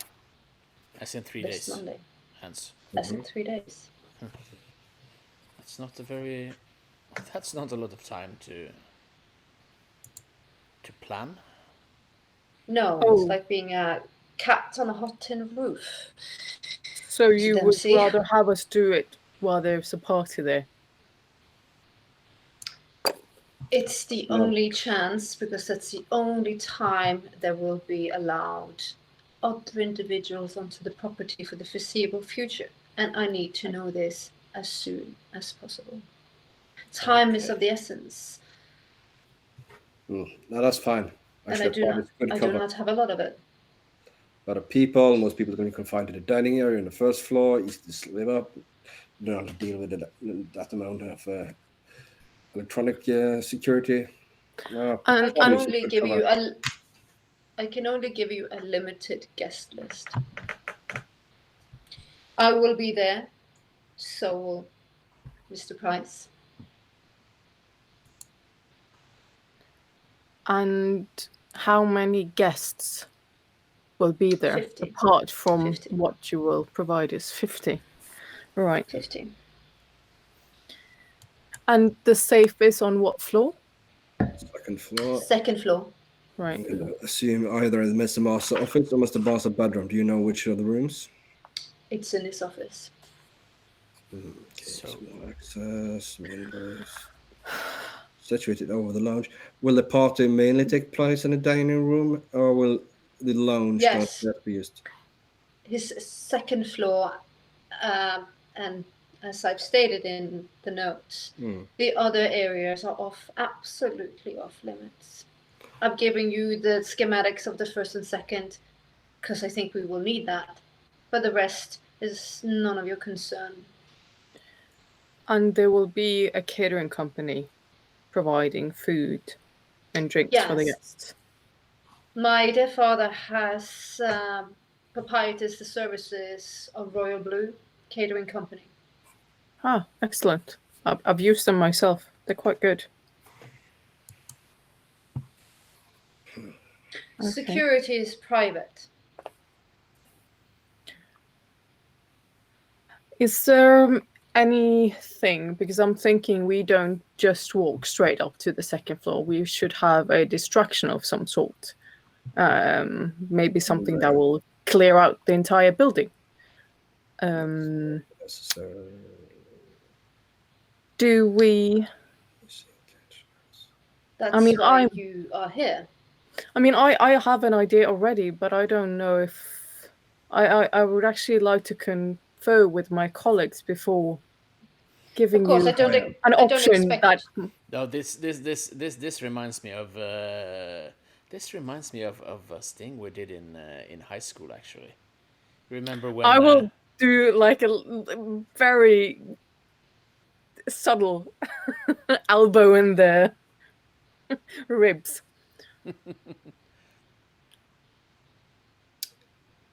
I think they should be doing. Yes. Would you know if the safe is alarmed? The safe in itself is not alarmed. Great. That's good. But I'm assuming, does he lock his office? Yes. Do you know what type of key? It's an older locking key. Oh, brilliant. Brilliant. I assure you he does not expect betrayal on my behalf going into his safe. Hence, this is extremely delicate. And in no circumstances must he be aware of this betrayal, if you like. You said you have to see the inside of the safe, as in you have to be there and see it, or will pictures suffice? No, I have to see what's in the safe. So we have to get you up there as well. Yes. Mm-hmm.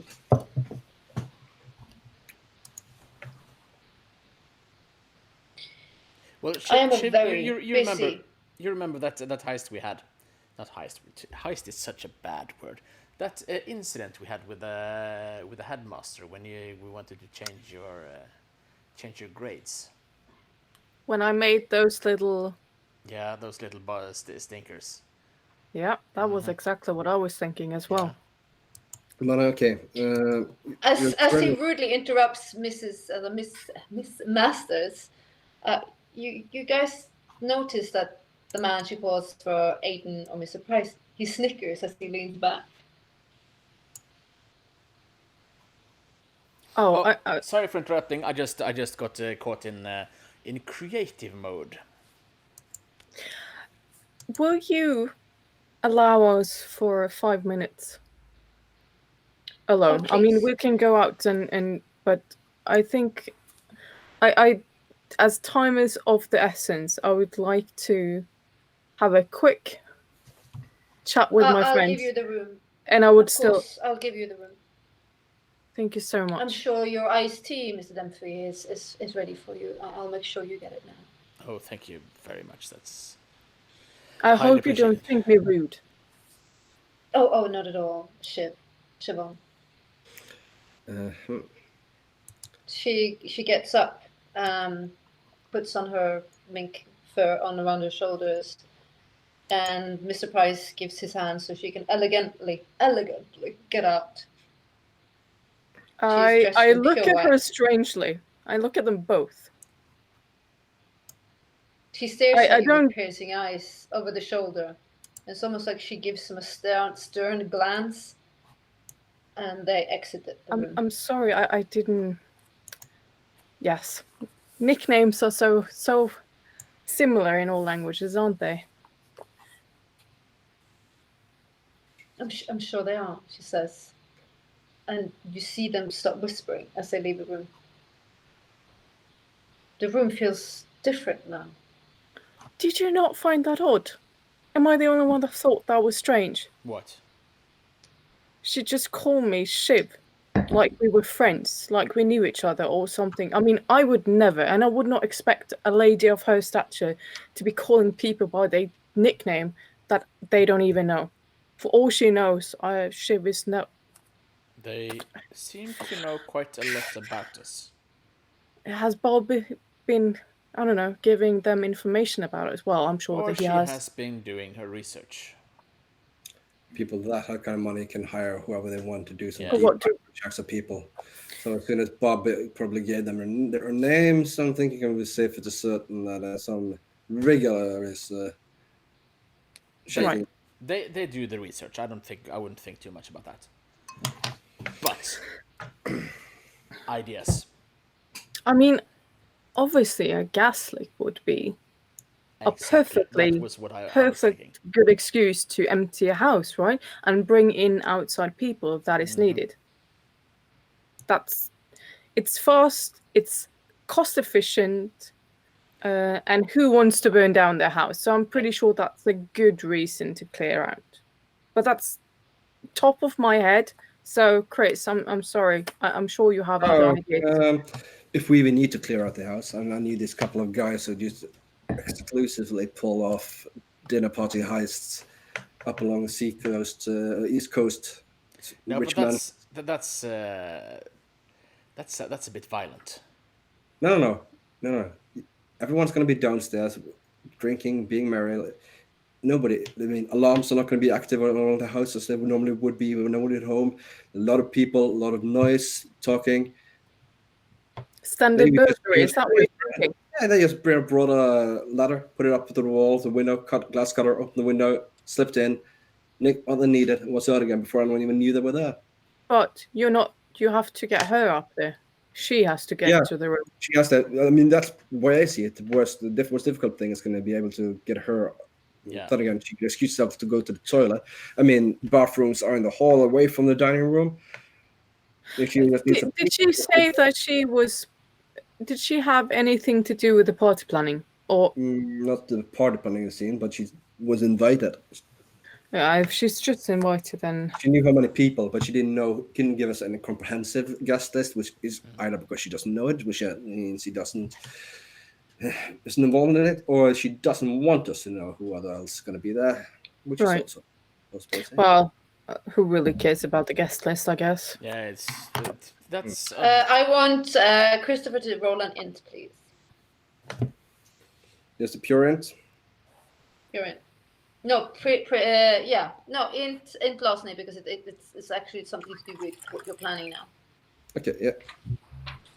It's difficulty 2 because it's something that just 4 successes. 4 successes. She clearly indicated that this has to be hush hush, and like it never happened. Yeah. Cutting glass. No. But we don't have to cut glass. We can actually get in through the catering. That bit is a good idea for.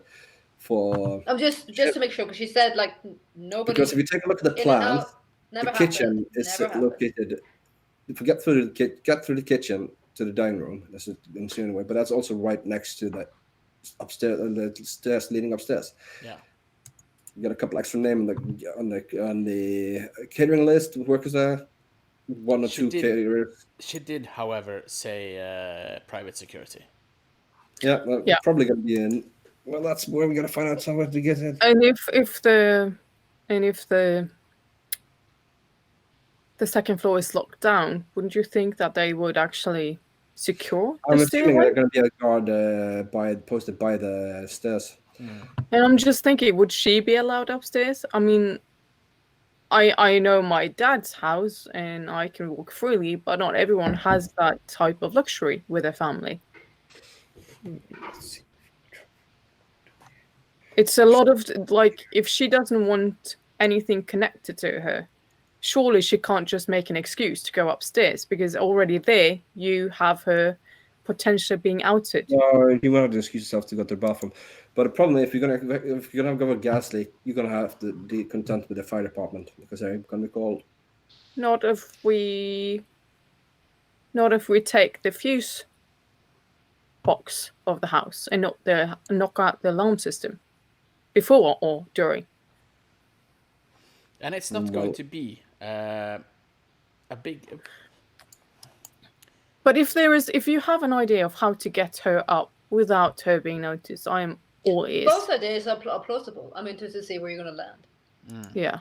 Or where you land. Well, we don't have to land on I don't know. We'd like to.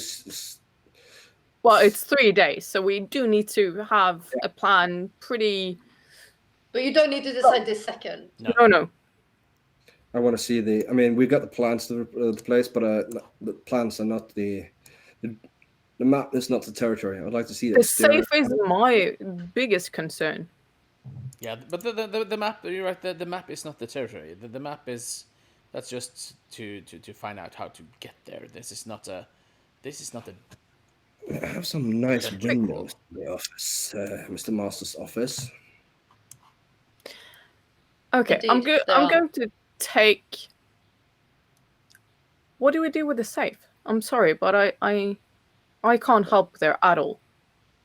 Well, the make of the model of the safe is it one that's very hard to open without actually destroying the safe, like actually listening to it. It's a classical safe. Ah, it's a vintage safe from Berlin. Yes, it's a turn dial. It's old school. Turn dial. That's actually good news, because that's possible to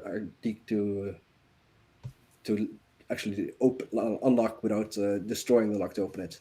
You don't have to drill. It's not a modern safe. It's one of them old school, almost like the one you see in Western movies. Yeah. Like the big turnkey. Listen to the clicks and then go real slow. Yeah. It's just gonna take time. I'm not so worried about that, since I've been more worried if it's a modern safe. We've got a couple of modern. The only way to open up without the correct code is the drilling, and that would defeat the purpose. But that's also why I want to see the building, because I want to see how clear a line of sight you can get into Mr. Master's office from the outside. So we need to do a field trip. Yep.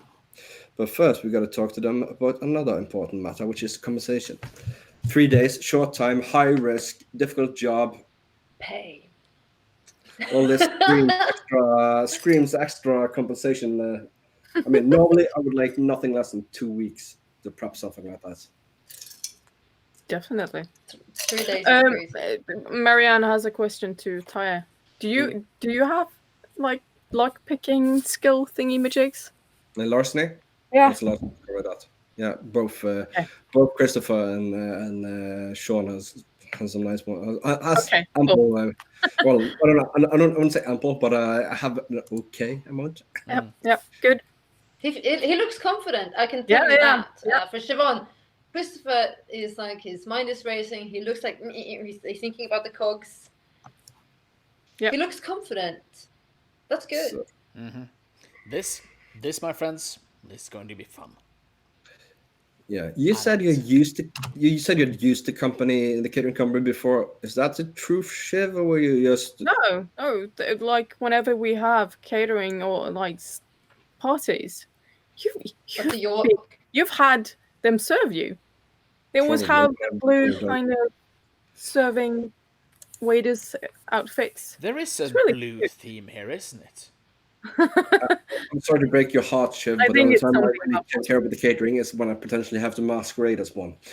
Yeah, but no, they're really good, and they're really, as far as I know, they are very very private. Thank you. I was losing my words.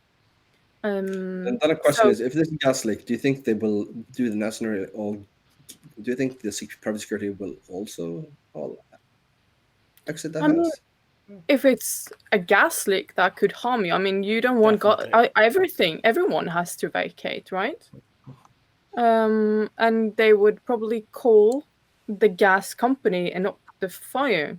Probably call the fire department first, but that all depends on who is in charge of catering and who's in charge of security. I mean, for all we know, this will be the security's decision to handle it as a fire department, not.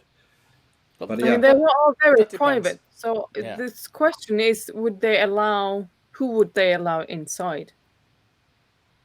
Do they want the fire department to ruin the party, or would they like something less or more discreet? Yes, exactly. Yeah. So my thought is, if we put Shiv in a nice sommelier outfit, black pants, white shirt, those glasses, or maybe the outfits that they would have, right? That's what. It depends. It's not necessarily. I'm just picturing you. Now completely got lost in that train of thought. But yes, if you put this a small sulfur thing, because smells like sulfur stuff. Yeah. And you be in control of the gas leak. Of course. It's ethanol, but it's whatever. The thingy with the thing and the stuff and smelly and. Ugh. It smells like rotten eggs, yeah. Yeah, and of course somebody has to call the people to get fixed, if that's you or if that's Miss what's her white. I mean, I don't think we can get me in charge of anything short notice. I'm pretty sure that they will have a set people that's been catering for them for several parties. I know, at least I always prefer having people that I've known that know the venue and know the guest types to be, but probably something a little bit lower on the rank for sure. Yeah. And they call the gas company, and ye old gas company will then be played by yours truly and Miss Christopher. There's a slight knock on the door. It's a slight. No, Christopher. It's the maitre d'. I'm here with the iced tea. Pardon for the delay, sir. Oh, thank you very much. Stand in front of the drone of the map. I think you can't see it. Wait till it's left. Like I said, he's very professional. He does not look at the table at all. He looks every bare butt. like lay across over it, like covering it. The iced tea, does it smell of anything other than iced tea? You didn't ask for Long Island, so this is No, a no. beautiful South Georgian peach iced tea. Nice. Yeah. Does Sean have any knowledge in technology? Does he have a knowledge in technology? See any dots under you sure? Oh, yes, he does. Because then actually you wouldn't be. It's quite this is back in the mid 1990s. Yeah. It wouldn't be that hard for you to tap into the phone line. So when they call, all outgoing lines just go to one receiver, and that would be you. Yeah. Of course. I'm saying. This would have to be your idea because Christopher does not. It's not a technological. He's good at the mechanical aspects of breaking and entering. He's not an alarms or electronics man. Okay, but then Christopher can roll an int. It. Like, is this possible? It's possible. Is it possible to hide that, to make sure that when they call for help, we get the call? Yeah, 2 successes. It's yeah, we'll do that. I didn't give you difficulty, but sure, the difficulty it is. I mean, I'm not particularly technologically inclined, and even I know that back then phone hacking and tweeting was a hell of a lot easier than it was today. Yeah. Yes. Yeah. But even I know that. So. I don't know which plan we want to do, but we can propose both to Miss Masters, because if it's easy for her to get upstairs without any ruckus, then we don't need to do all of this. Yeah. But if that is an issue, then this is a perfect opportunity. The only thing is, if we're going to get her, maybe if you as a gas company people, you probably need someone to actually show you around the rooms, right? And if any locked doors or anything like that, maybe, I don't know. Because I'm guessing you have to vent the house, right? You do.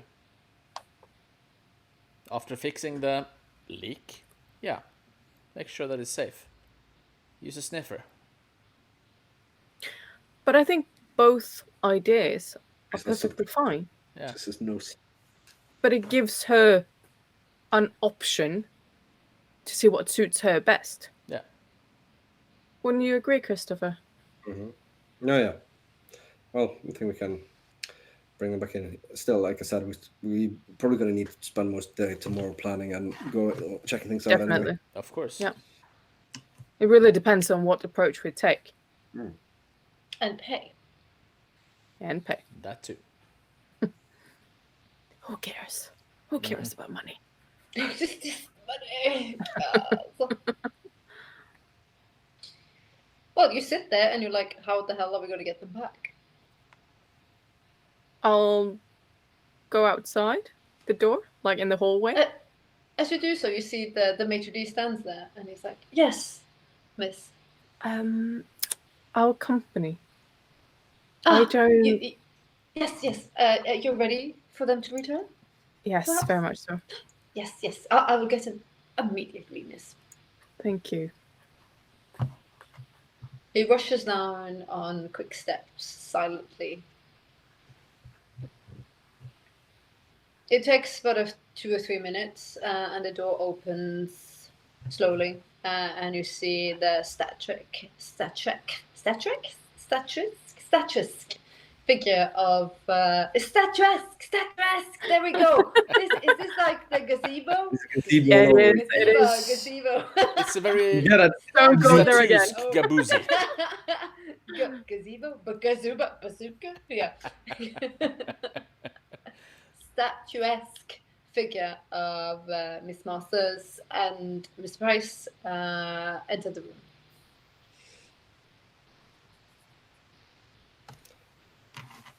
Well, we have a few ideas. I'm glad to hear that. First of all, a question to you, Miss Masters. How free range of movement do you have in your father's house, especially during the party? I'm co-hosting it with my father.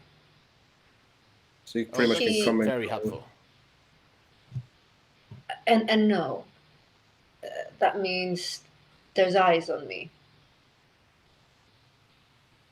So you can't just freely move upstairs without a good cause. I am expected to make a specific presence.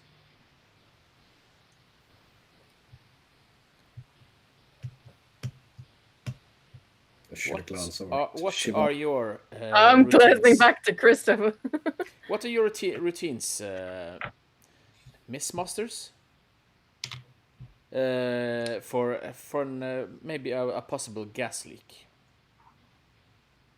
Well, that will be taken very seriously, and obviously the gas. Well, if there's an alarm, if there's a suspicion of a gas leak, gas company and the fire department. So there is one idea, and that is to plant a sulfur-esque smell Ethanol. in your kitchen. That will hint of a gas leak. Of course, then all your guests will have to vacate the premises, and gas company has to be called in to make sure this is safe. The gas company will be us. With the premises empty, we will fix the leak that isn't there, and maybe we can bring in yourself to give us the tour of the house to show that this place is now clean.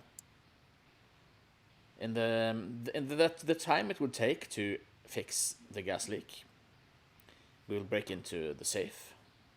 By the time the gas leak is fixed, you can go up to the safe and look within. We would then need, of course, to have a person to plant the gas leak. I was thinking Miss York would act as a private sommelier or something. Or just a simple waiter. Or a simple waiter. And plant the leak, find the leak, contact you, whereas you contact the right people for the job, which would be me and Mr. Falcone. And we will come, take care of the problem, and show the problem to you. Nobody And would suspect a break-in. Nobody would suspect anything would be tampered with. And how sure are you that this plan will be successful? Of course, we'll have to go through the details, but we've done. Do you have any other I options? wouldn't have suggested it if we weren't sure of it. But yes, we do have. Chris, do you want to? Well, an alternatively would hinge on you being able to slip away for some reason. What is the nature of the party? Is it a celebration? It's a celebration of sorts. Would there be an occasion for you presenting someone or something with a gift? It could be. In that case, you might have excuse yourself to get the gift. You may say that it is on keep it at the second floor, which gives you a reason to go upstairs to get it and hurry down to the office and take a peek into the safe and see what you need to see and then go back again. Question then, of course, comes how we can enter, which would then hinge on how many guards there are, private security people that are going to be and where will they be placed. I can tell you it's a private security firm. There will be the minimum of 7. All in the house or on the grounds as well? 3 outside, 3 inside at every given time. I will assume that the staircase leading up would be guarded? The grounds themselves are surveilled by camera. Mm-hmm. There is a surveillance room. Is there indoor surveillance cameras? That, I must say, I am unsure. Anyway, I'm assuming that he wouldn't particularly want to have one. I'm assuming, okay, unless they're not recording, but I'm assuming that a private man like your father would not have one installed in an office at the very least. No, his bedroom, most likely. But hallways? Quite honestly, Mr. Stairs? Falcone, I cannot say for sure if there's cameras inside the building. I know for a fact there's cameras outside the building, on the grounds. So a break-in from the outside would be difficult. If you cannot do anything about the cameras or the private security, but then again, that's why you're here on that side of the table, Mr. Dempsey, and not me. Yeah. I'm just looking at the balcony. Is Citrus and balcony. I'm assuming that's the like other game. The way I see the drawings, the balcony would be on the library side of the. the balcony? I think is on the. Because that Seems to be on the lounge, gallery, office, master bedroom. You see the. Yeah, but there's one on the other side as well. There's two. Oh yes, Yeah, there's right. two. The Sunroom and there's two. outside. Yep. There's one on the The back. of the room. sunroom is what you see on the picture in the front. That's towards That's the sunroom, and this is the entrance. Yep. So You don't see the rest in the back in the picture. No. But it's on Yeah, the the back. sunroom is in the front. Then I have. That's- Yeah. Yeah. That is what I thought as well. And that means, well, of course, the back balcony would be really difficult because that's next to the dining room where the party is situated. They do, but no, don't worry about that. But you're comfortable. I mean, as Masters, if there's a gas leak and people are evacuated out front, will that be a deal breaker in terms of not creating too much of a Ruckus. attention to the Master's name? If it's kept hush hush again, its privacy is absolute, and my father would not like a big hubbub, so he would appreciate swiftness, professionality at all cost, but expertise. In which case, I think that is a good way to go. Siobhan, you might ensure that perhaps you could talk to your father that there's a small leak and no need to involve the fire department. Just get the repairman ASAP. Yeah. Gas company ASAP to close it off, and I mean, if it's do you have any influence on who is on the catering list? I surely could. Because then I think, at least I would probably be the best candidate to execute the plan. Yeah, and if that you're level. co-hosting, you could certainly be the one who gets the message about the gas leak, Miss Masters, and take action about calling, repair, and getting everyone out, ensuring that minimum of attention is brought to it. It's maybe even suggesting that you hold off for the gas company, fire department until the gas company has checked it out, seeing it might be just a minor leak. No need to. There's one thing I could do, and that's going on a limb, but then that requires your skills. I am in a position where I could request someone of a specific speciality when it comes to the catering. Like I wanted someone there specifically to do something specifically. But whoever it was would be vetted by the security company. So this person will be scrutinized. But if that was solid, then I could certainly put the person down on my name. Yeah, well, that's another thing that's But what that- you do. It's good to know. Certainly Exactly. take I mean, that like into I consideration. Well, I am Well, available these next couple of days, not during business hours. I'm a very busy woman. I have a lot of meetings and people to attend to. Of course. But you can call my office and leave. They will leave a private message. Do not say anything specifically of what we're doing, but just let me know when to call you, and I will. May I ask one more question? Of course, you may. When does this party start, and for how long does it last? It starts 8 o'clock in the evening, and we will be finished around 12. Right. And one more thing before we adjourn to tonight's meeting. It's a little matter of compensation. Ah, of course, Mr. Falcone. Payment. Yes. I mean, normally I would not. Normally we would not do this kind of job with anything less than a minimum amount of 2 weeks prep. So that, and then the what should we say, the untraceable elements of the job of never being in there also further complicates it. Oh, it's not a problem. Mr. Price, would you please? He takes up a note. Have a gander, Mr. Falcone. Is that amount sufficient? And this is why you don't suggest an amount, but let they suggest it to you. Because you suggest something that's way too low. I'll be glad to pay you that. I'll casually slide the note over and peek under it. $50,000. Yeah, he's this is 1996 money. Like again, remaining cool. I believe that should be sufficient. And I slide it back. Excellent, Mr. Falcone. I am happy to see that we are in accord.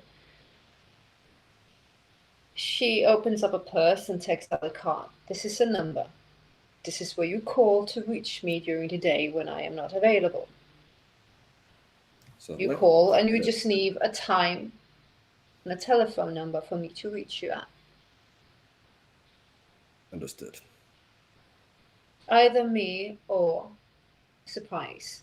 We'll get back to you shortly. Excellent.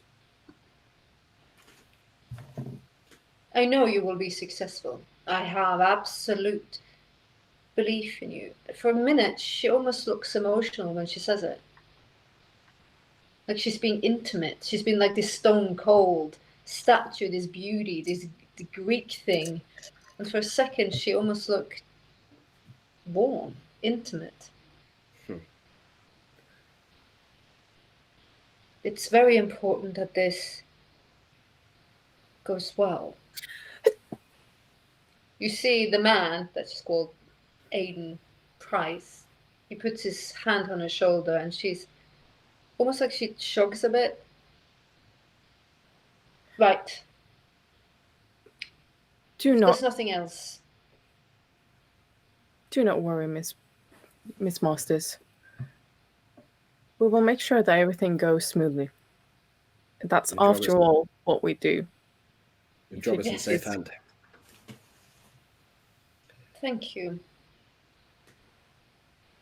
I presume that we will have another conversation tomorrow. We will call you at a time and a place. Excellent. If there's anything you want from this place, please order. The room is mine. We will make our leave. Aiden there. Give a nod. He steps out, so she gets up. He stares at you a lot again with his darting glare, almost like he's about to say something, and then like he's biting his tongue, and he looks to the floor, almost sorrowful, almost a little bit ashamed.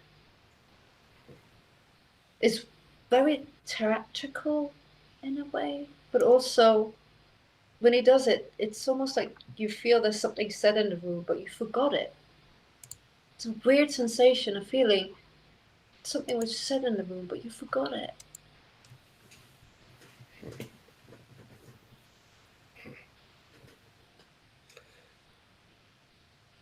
I'll just marvel him as he walks out.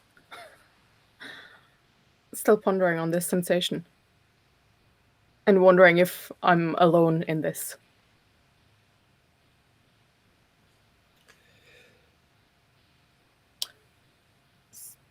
Have they left the room? Are they in the room? Yes. They're okay. they're peeking in. No. They're on their way. I wanted to know what They're we're saying. pretending to walk away. Bugged the place anyway. So lobster? Or steak? Or this foie gras? Whatever you want. You can do everything, right? Why settle for one when you can have all three?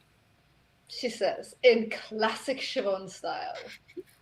When in Rome, bitches. Exactly, when in Rome. Not when in Paris, but when in Rome. When in Rome. We don't go to Paris. No, this Before foie we gras is continue- French. Yeah, no fucking And French before- food. That's my one YouTube order food for 3 hours. But I have one stipulation: no fucking French. Take a food. look at the menu and I don't even want to see French fries. All right. no. No, Take a look at the menu You're not and even calling them French fries, but you're just calling them fries. Should I leave the room? Oh my god. no, Right. I take a look at the menu and it's No, shush your mouth. Shush it. Mama's talking. Mama talking. We're gonna have a break. but I was looking at the So we menu. Yeah, you can look at the menu after. So there, it's not going anywhere.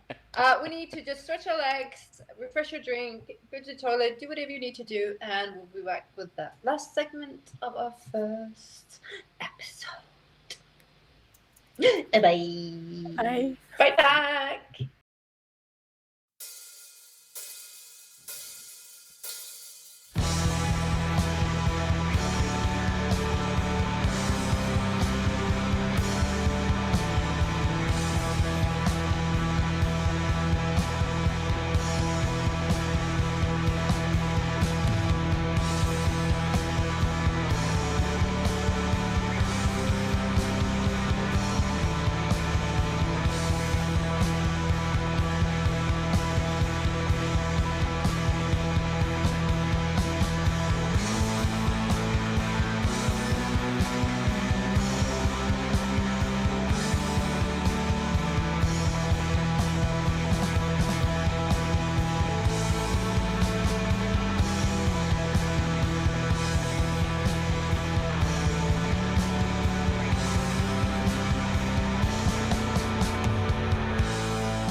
Welcome back from the break. We're going to go directly into the scene where our party now had just ordered everything off the menu in the Russian tea room, and they are indulging like Caesars in Rome, pigs and blanket.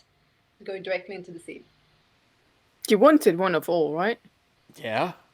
This is what we should have had after that incident. This. Food. This food. In this room.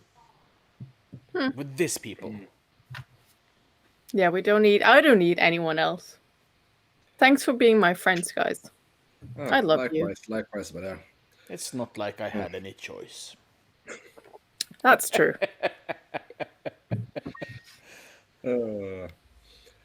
Okay, so well, Do I gotta you tell you. Sorry, Chris. No, or their employers. Well, first of all, rich people, so they're probably nuts. That's on one side of the thing, but Absolutely bonkers. it I'm might just sorry. be. It might just be taking a job from a lady, but having a woman for an employer. But I thought there was something off about them. About Miss Masters. Both of them. Are they lovers or are they an official couple? So too attractive. I mean, I couldn't stop watching her. I mean, I'm sorry, but both of them. Oh my god. I think they're too high maintenance. I think whatever they are, they're pretty deep bond because it's such a big hush hush. Nobody can ever know that I break into my daddy's safe and he's in the loop of it. Mm-hmm. That suggests some serious trust right there. Yeah. Well, if you were to break into your father's safe, Shiv, Where? you would have us do it. And Probably. Yeah. So it's probably that kind of thing, I guess. It looks more intimate than I mean, you're my right. brothers, but I don't look at you that way. Are you Or sure? do I? Or do I? You're just turning very French very fast. No, but he's the one with the contact to Bobby. I think I don't particularly see Mrs. Masters as a sort of person who could find that sort of elements. No. True. But I'm wondering what's in this safe. But again, I have to say, he's seen the amount. He hasn't said it yet. And I have to say to you, Christopher, 50,000 for this job is ridiculous pay. Ridiculously high pay. Wait, what do you mean 50,000? They clearly know it. I'm only one who's seen the note here, right? They clearly said 50,000. Easily divided by 3, kind of. Well, I mean, Sean makes a point of not asking because he always says that he's in this for the fun of it. And Shiv doesn't care. Yeah. No, it wouldn't rip him off. He tells him the amount, but it's like I think that sort of underscores the fact of what will happen if we don't pull it off. Because I don't think our reputations really, really valuable in that safe. Yeah. Or something But I don't think it's something really, really horrible. I think it's information. It can't be. Definitely. Yeah. But it's something what information, kind of but it's something you information have would to your know. father have that you want to know, that you don't want your father to know that you want to know? You know?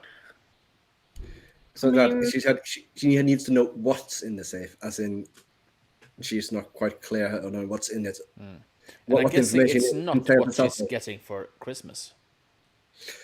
Like Probably I said, not. either some information, which is highly sensitive, or it's some dirt on someone, or potentially on her father, or something she wonders if her father knows about her. Mm-hmm. Like a secret lover from Timbuktu Paris. or Paris. I mean, who knows? No.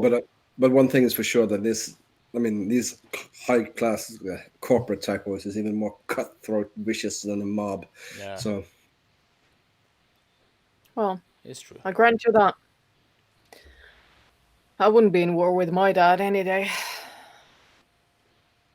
Been there, done that, and last time I was shipped over here to meet you guys. So yeah.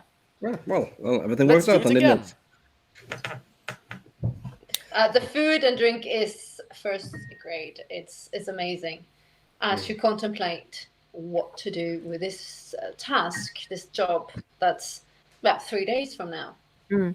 It is very fast, even for your skill sets. There's a lot of shit that can go wrong. But she- Real fucking fast. She said that she could get a specialist on the list. Was this for the catering company as well, Yeah. or was this? A probably- job, that's- like a that's- sommelier yeah. or That's to get you inside. Yeah. If you But, I have, mean- for example, have a special wine collection that she wants to buy or something, then of course you would be the natural person to take care of this. But would I actually? I mean, my name is not. Well, it's not known. No, but So that's why I'm my thinking. work. That's why I'm thinking. You're a collector, and Sure, it's not. fine It's not. Yeah, it's not far from fine art to fine wine. It's investments, Sure, so it's not but far-fetched. would I ever stoop to take a job at a party for someone else? If there is something really, really, really, really nice they want, yes, then I think you would I mean, follow your the- wine collection to the party. The Yeah, alternative but is to there create you a wouldn't be legend. anyone to stay there. Is what I wouldn't hang out at a party No, at a kitchen this- or anything This is if true. I'm just giving my wine away. Yeah, this is true. But we could create you a legend. You don't have to be yourself. All Yeah, I we would need to do rather is- go in as someone What we need else. to do is get a person with the skill set for catering that we need, or We just whatever. need a Basically, waiter. We don't name, and we need just need to get that person on that list and make sure that you show up as that person. At exactly. the worst we have to do is to make sure that whatever personnel file there's on this person has a different picture on it when it's been seen by the security company, namely yours. That shouldn't be too difficult. That sounds. I'm much more comfortable with that, and I think being a lower graded person in this catering company would allow me a little bit more wiggle room if I'm allowed to go around with drinks or something of that sort. So it's just to sneak into this blue thingy, nick employee card, and put that card on the guest list. Pastry chef or something like that. Yeah, it doesn't have to be harder than But- that. Sure. You make a mean creme brulee. I've seen you burn your creme brulee. I don't know Well, what actually, that means. we all seen Shiv cook, so Hey, this is gonna be the biggest difficulty of the entire job. that is the reason why I've hired them myself. Okay. Yeah, it just strikes me that we probably will need to push Sunday dinner to the Sunday after. Oh, what We don't will have time Mother for say? food. Well, 3 days. It's gonna be. I mean, that's the day before the day. Okay. Well, you can not show. I'll be there. We'll So see how what we is get your along. game today. plan? Well, we got to find out Who more will about be this. lead on it? Yeah, we're gonna need to. So we need to find a way to get into the personnel files of this catering company, which is probably just a nice little B&E during the night. Shouldn't be too difficult. And we need to be able to switch out the picture of the person with you. Well, we need not to. me, but Also, how rare is the safe making number you gave us? Is it possible to buy one used? I'm pretty sure you have connections for some fencer that Yeah. has the make and brand. Maybe not exactly the year. No, but they similar, didn't change close that enough, much. same production line, Yeah, right? Same yeah, different, yeah. roughly same age Yeah. period, same period. Because I would like to get a safe, access to a safe, so I can do some Training. intense training and opening it before we actually get there. That will cut down the time needed. Of course. In your line of work, I'm sure you can Yeah. even ask your uncle if you want, Yeah. but if you don't want to engage No, him, I think you it give should probably be Bobby. okay.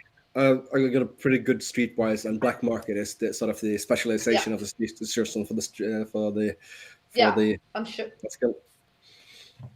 So that's what I'm going to track down. I'm going to try and do some intense training on that to make sure that it goes smooth and fast. Yeah, and how quickly do you think you can do it? Because I don't think you have a lot of time. Oh, we're going to try. I mean, luckily, like I said, it's an older one, so we need to program a stethoscope and gloves and yeah. So, well, let's see how fast I can do it. I guess what I'm going to do pretty much every day. In usual, I'm going to be resetting and resetting combinations. So I don't know what the combination is. And do you need to do anything with the car? Do you need to like a gas company car sort of thing? Do we need anything? That's the easiest Yeah. easiest part. Strong We boost can one of take those, my old transport van. Do you need logos or anything from the gas company? I guess we need. Well, we'll Does it just copy stand one. in a ledger? No, it doesn't. No, we just copy one. Right. Yeah. We just see what's being used in that area and copy it. Do you need IDs? ID for your gas company people? That's a good one. That's yeah, and probably Right. some help with the painting on the logo. Yeah, I can help with that. yeah, I thought so. The last forgery you did, yeah, was ace. And you're going to need some phone. Some phone phone? tapping equipment. Line. Yeah, that's Receiving phones. Good phones buy it. Shouldn't have find out too hard to find out on the black market. no. I know. Also, I can probably make it myself. Excellent. Yeah. Excellent. Did you want to case the place? Yeah, I want to see the actual building. Yeah, take it But in the we're gonna do daytime. it, yeah. Drive by in the daytime. Drive by in the nighttime. See what we can see from the outside, like just of the grounds in the house, what kind of vantage points and angles, and also just in case know how much traffic is in the road, how much how much people are coming and going around, how much commotion will evacuation of the building cause. Is the grounds big enough that and the neighboring places grounds so big that it wouldn't even be noticed by anyone? It's quite possible. I mean. Large enough exterior area on both parts large walls and trees could shield a lot. Siobhan knows a little bit about the area. It's villas with grounds, but it depends how much grounds you have. Depends on how much money you have. But I'm assuming that they are billionaires, and I'm assuming the next door neighbors on both sides pretty much going to be, if not as rich, at least in this sort of a ballpark area of income brackets. A good guess based on the size of the villa or the manor and the photograph you were given on the manor. You're thinking there's gonna have to be grounds. I think for Shiv to make also the ampoules with the methanol gas, it won't take her very long, and I can probably get the whatever I make it of from Chemists and yeah, or maybe she has it in the gallery. As you sit there in this again, it's a beautiful little dining room, private, beautiful. This cold bluish whitish light coming from the stained glass windows. You're feeling confident to a point, because you hear the pitter patter of the failure of Paris. For some of you hear cocking of guns. Some of you hear screaming of friends. Doors breaking, shit breaking, things going horribly wrong. Everything was so planned, but you had to trust another element that you didn't know. And this is unsettling you for a second. I mean, I know one thing though, and that's certain. We're not opening the safe, and we're not looking into the safe. No. Because I don't want to know what's in there. Oh, you So don't? I really want to know. I want to give them a reason for sending us off a long pair with a pair of cement shoes. You're so boring, Chris. No, but there are some things you need to know, and there are some things you need to not need to know. And I think this. I'm so curious. I can't imagine you not wanting to, but that's fine. That's fine. I mean, I'm not going near it, so that's also fine. But not even a small peek. Is Christopher sure he's not gonna look in the safe? Like, okay, put it this way, he'd be very tempted to secure some information there that might be broken or something. If had been, and if the employer had been like one step lower on the totem pole and not been like that up, I mean, not literally be the the heiress to an empire. Yeah, exactly. It would be like stealing a nuclear bomb. You get a nuclear bomb, but you also hold a nuclear bomb. Never tried, but sure. You'll try plus anything once. I mean, plus for 50,000, I think that should buy the client that sort of some privileges. Yeah, that little. Yeah, I mean, that's gonna put a dent in his debt. So actually, Christopher, when you sit there and you think about the debt, you feel very uneasy for a second. And that little second you feel uneasy because you were thinking about, I owe the debt too. And then you're like, it's almost like it shakes off. And then you forgot that you even were thinking about it. And then you're back to like 50,000 is a lot of money. So, yeah. So, well, I think for all planning we've done today, we're going to need to meet more, do some more fine point detailing and then start getting to work. Yeah. Mm-hmm. Definitely. How early are we meeting? How early we meet? I think, well, based on your last 2 weeks, Shiv, 1. I would appreciate it. But do we have the time? No.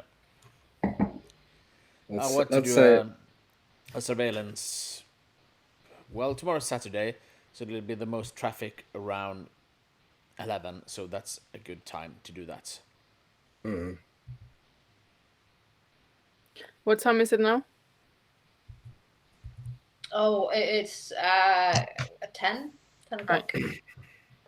Because you've been here for a while, eating and drinking and discussing. Yep. Mm-hmm. Yeah. Why don't we all meet at Sean? Meet at Modern Pastries tomorrow at 9:30. We grab some cannolis and for breakfast. Cannolis there. You must try the cannolis, Shiv. And we can head out from there. That should give us ample time to get to the correct neighborhood there by 11ish. Yeah. 9:30. Modern Pastries. Yeah, it's on Hanover Street. Yeah. I know the place. Anybody need a pickup? I'll meet you there. Okay. And of course, in no reason at all. Like, yeah, sure, they get great pastries, got amazing cannolis. And they happen to be a stone throw away from. Yeah, it's like sleeping in. Leave it to the man to plan. You finish up. No more you can do this evening. You are let out of the beautiful establishment that is the Russian tea room. And you understand, if you have money, that you would enjoy such a private dinner club, if you could. Mm-hmm. The privacy of conversation with exquisite service. It's not too shabby. Very nice. The town car still waits for you. Excellent. So, to the cock. Oh, it's like he doesn't even know. Like, you don't even have to tell him because you know where he's going. And he drives you back. Mm-hmm. You can hear that the party in the Golden Cock is still going on. And you see, like, in the horizon, Vinny almost like dry humping the Sheila. Ah, There she blows. Going to her little nook of the woods. Mm-hmm. Yeah, he got lucky because he's Mr. International. God damn it. Damn right it is. You just give that guy a nickname. Mr. International. to his face. To his face. I'm going to enjoy this for a long time. This is going to give me such joy to listen to the stories Chris is going to tell me. You all know that when he starts telling this story to everyone else, it's going to be some sort of supermodel from. Yeah. And Was fine. everybody knows that this is a lie. Well, it's your family, Chris, so I'm Yeah. blaming Changeling on that one. Yeah. To be honest, Chris, he's going to use this to embarrass the family in every single way possible. Feel bad for my uncle, really. Unwillingly, of course. But this is going to, it's going to make him look, so next time, Chris, just say thank you, Sean. yeah. Thank you, Sean. Yeah. You Oh, by the way, I'm rescinding my earlier offer, Sean. This is quite enough. Plus, actually got the money now. The pleasure was all mine. The pleasure was all mine. So I'll see you guys tomorrow. Yeah.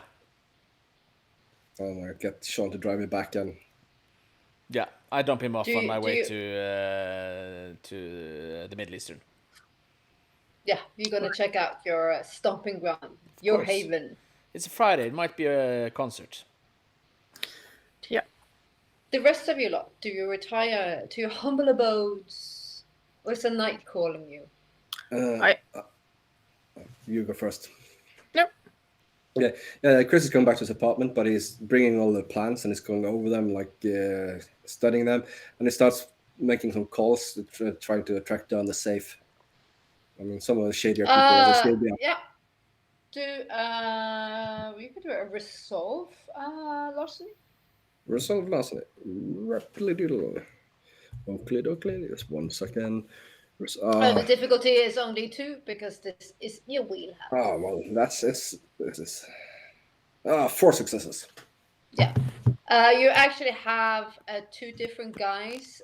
One is more affiliated, like Familia. Maybe that's a bit too close to home. The other guy is a super free agent that you got the name through the pipeline. It's more less likely. Yeah. Less likely it's gonna trick. Yeah. Yeah, because that would be less chance of rumor and word spreading around. So keeping it on QT. It's a fence place where dodgy goods gets a new life. And he says, I have one of them in a beautiful condition. It's big though, it's heavy. You have to have some way of transporting it, but you can pick it up tomorrow and I'm gonna just want a cool $150. No, great. I'll pay you tomorrow. I'll be there around 2 o'clock. Is that okay? It's perfect. I'll get my boy to get it ready for you. Grand. I'll see you then. I'll hang up and that's pretty much his evening sorted. Do you put on the news?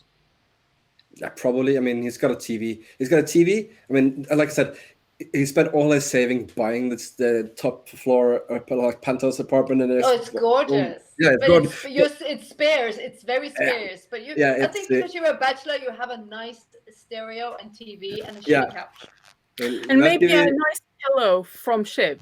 Yeah, nice or a blanket. But like, I mean, the reason you were able to buy it cheap because it was like bare bones inside, right? It was just like drywall, almost not even there. So it's been gradually trying to refurbish it. So yeah, good stereo, good TV, probably with a nice like. Are we talking DVDs? Yeah, no, this is still like high-end VHS. No, you have Laserdisc. Laserdisc been available since the 70s. So yeah, Laserdisc. It's gonna kick off any moment now. And I like a nice stereo and a shitty couch with a nice pillow and the bed is just a mattress in the bedroom and like the kitchen as well. He eats out more. Takeaway where he eats out because it doesn't like it's got a fridge and that's it, like probably like a mini fridge really, because it really hasn't had money or time to get money to get people to fix up the place, and he has not time to do it all himself, so it's sort of continuous work in progress. So yeah, he probably comes out in front of the TV, puts on the telly. Do we have some sound issues? Is it just me? I'm hearing a little bit of a Crackle. Digital noise. Right. Yeah, but it's gone now. Yeah. I think it's Saya. I think it's Taya. Okay. It's always Taya. Yeah, it's always Saya. He's trying to Well, I hack have no our problem. line. I didn't hear anything. Yeah. So, But it's funny that I've lost Katrina a couple of times or so. technical issues is always a thing. Is it me? No. No. Or I don't know. Well, I don't know. Just keeps so mobile Christopher, phones away from the microphone. well, maybe I should do that. So there we go. The news is on very low because you're looking at the blueprints, you're looking at maps, you're looking at like phone book because you've been calling these dudes, your little book, not the phone book. You see the same bulletin as I described for Siobhan earlier. Like a concern. You see it's older footage during the day where they are bringing up people that have been absolutely, completely torn to shreds, is what you get now.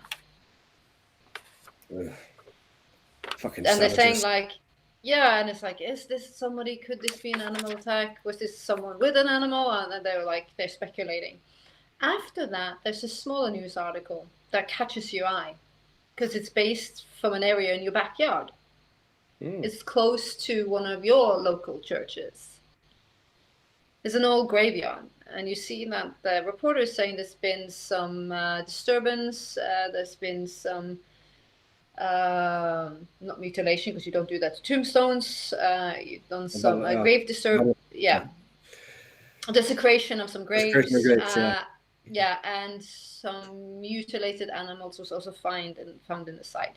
This triggers something in Christopher because this is in your backyard. Somebody has just been doing something nasty. Yeah, fucking Satanist. Like and this is in your backyard. This is like the Falcone territory, and that also makes me think, shit. The other families are not gonna like that because it's on the news. I think I'm gonna. It's a little late to call his uncle, but probably should call him in the morning. Give him a heads up if I haven't heard about it already. He does that. What does Sean do for the evening? Sean takes. No, Siobhan! Oh, sorry. Siobhan! Oh, Sean, she's. Sean. But he tried to start, so I guess that's why. Going in the wrong order. This is what the order I'm going in. No, Shiv is not going home. Shiv is. It's Friday night. Paris had been brought to the forefront of her mind so many times. She needs a sleeping pill, aka someone to distract her mind. So she's going to my good old friend Zoe's nightclub, the Crow, kind of goth kind of club scene. Yep. And yeah, purpose, find someone. Girl, boy, man, don't care. Whatever catches her eye. Gender neutral, does not matter. Yeah. All right. Well, it's going to be in a specific area if you haven't already placed it. It's called the. There's a lot of clubs, and it's in a specific area. Also called the Alley. Yep. You have famous clubs and pubs there. One of them, probably the most famous ones, is called the Sunset Bar Nightclub. There's a reason for that. We'll get to that. Okay. It's an actual place. Very infamous. It's for this area, 1996 actually. Nice. The Crow is in this alley. Right. Which is a street strip with clubs and nightclubs. It's famous. Yeah. Well, you're on the permanent guest list, so you I'll get walk in, straight. So she's gonna get her jollies on. Get drunk. We'll do does he wanna I think I'll be putting more stuff on my nose than I will drink. Oh shit! She's doing the thing. It's the 90s. Well, it's just a little bit of nose cam in the Yeah. What? Why don't we don't have that anymore? These are the new character sheets. Empathy is gone. Yeah. That is so strange. It's a good role, that It's is. composure instead. It's But composure instead. That is true. Yep, that is true. Where is composure? it's Composure, on yeah. social attributes. Yeah. I would like kind of composure, whatever, persuasion, performance, etiquette, whatever you think is appropriate for just landing some human meat. Charisma Right. will work as Yeah, well. no, I'll be Yeah, working the dance floor probably. Okay, then charisma. Charisma Uh, performance. oh, I'll just add another die. So that's 1, 2. 2, 3, 4 plus a 10. Yeah, you nail it. You have the pick of the litter. It's like you can take like the club with you if you like. It's Yeah. balls deep. Whatever's cutest is what I'm going to take. And I'll probably vet them in the VIP area for a little while before eventually taking them home. Them. I love that she says it. Them. That's. I love it. Because it could be a them, or it could be a them. Whatever the storyteller decides. We're gonna go with them. We're gonna go with them. Right. She is. It's the bohemian lifestyle. Who can blame her? She needs to forget in the pleasure of the flesh. Strange though. Strange how? You usually do this with such ease. Hmm? No emotional connection. You are a lady that will have no shame, and pleasure is fun, and worries are for someone else to think about. Yeah. When the deed is done, you find yourself sitting on the end of the bed smoking, feeling utterly empty. Almost like you've cheated on someone somehow. Strange. You have no reason to think it, but it feels like your skin is, or I'm not slut shaming, but it feels like your skin is dirty. Like there's something on your skin that you can't see, like there's an itch you can't scratch. And she sobs uncontrollably at the end of the bed, with the night light through her window, with 2 beautiful warm bodies behind her in the bed. She sobs like a crying child.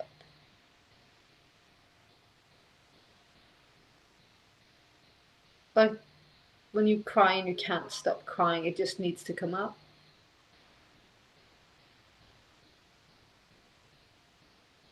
Strange sad. indeed. Yeah. And cathartic.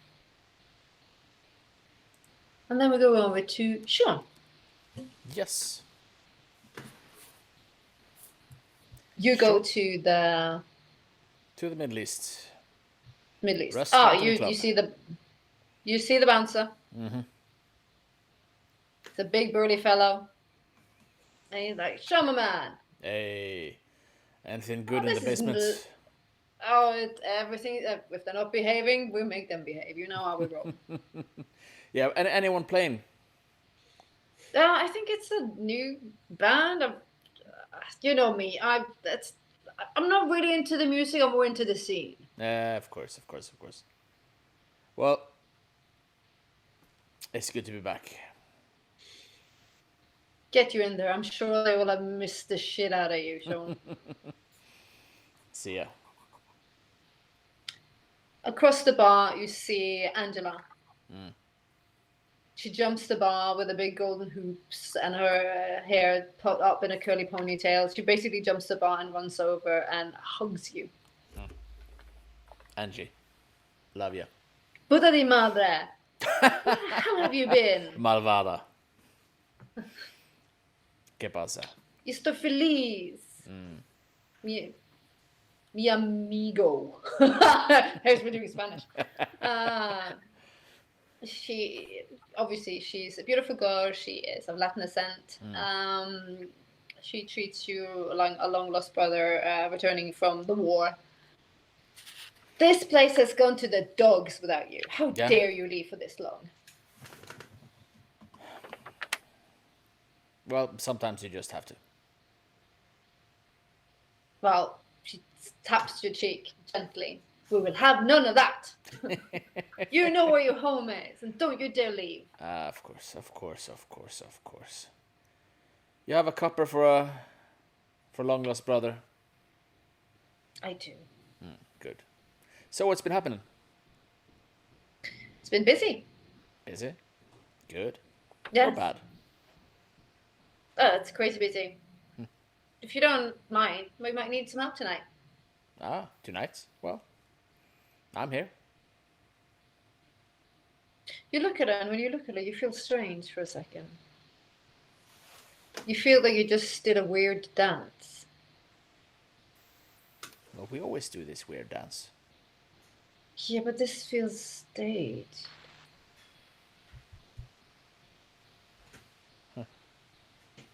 One of the old timers bump into you. Hey, Jeff. Hey, Sean! Sup? Oh, let me buy you a cup of coffee. Oh, I've already got one coming from Angie. He looks at you. Strange. I'll get you one. And he goes. Weird. Whole Your head day's been hurts for a weird. second.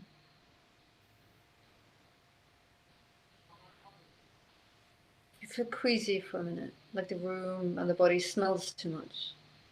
Like you can feel their bodies moving and the pulse in their veins, the smell of shit, piss and sweat, and unrequited love and affection, the raid and fun of the youth. It all feels a bit too much for a minute.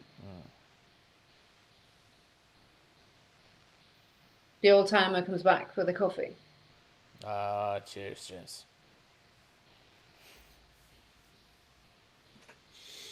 Taps your back. Yeah, I should go downstairs and listen to the good music. It's fun. Oi.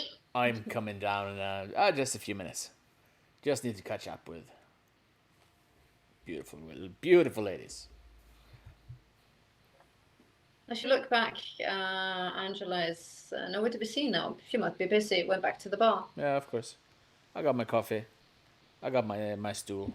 It's good. It's all good.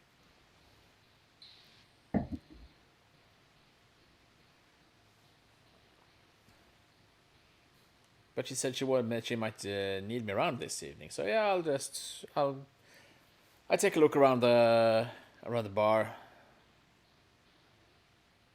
How is the life? Oh, it's kicking off. It's the band is amazing. So many people to talk to. So many people that greet you. Yeah. Some people just hi, good seeing you tonight. Some people, oh, long time seeing. It's a mixed bag. You feel home. You feel this is your stomping ground. This is your herd. Yeah. It's your peeps. It's good. It's all good. But you also know at one point you should go home. You have a busy day. Yeah. No, but Angela said she wouldn't be needing me later, so I'll stay until I see her again and ask her what she needed me for, and after that I'll head home. For some mysterious reason, you don't see her anymore. And for some mysterious reason, you don't really think about it.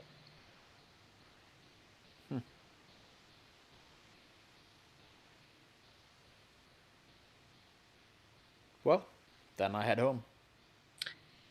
As you're on your way out, you can do a resolve.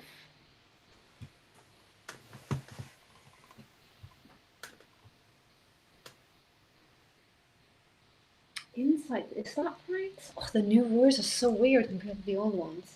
Wits, yeah. It's wits. Wits insight. Wits insights. That's even better. Difficulty 3. Yeah, 3 exactly. I was just contemplating that. I was gonna wait for someone. Was it? And then you get a little bit confused as somebody bumps you on the way out. I turn around. You see this young girl pull a trench coat around her. She's very scarred on one side. Big curly hair, tiny bit of freckles, like a reddish blonde. Green eyes that peers at you with clarity and light.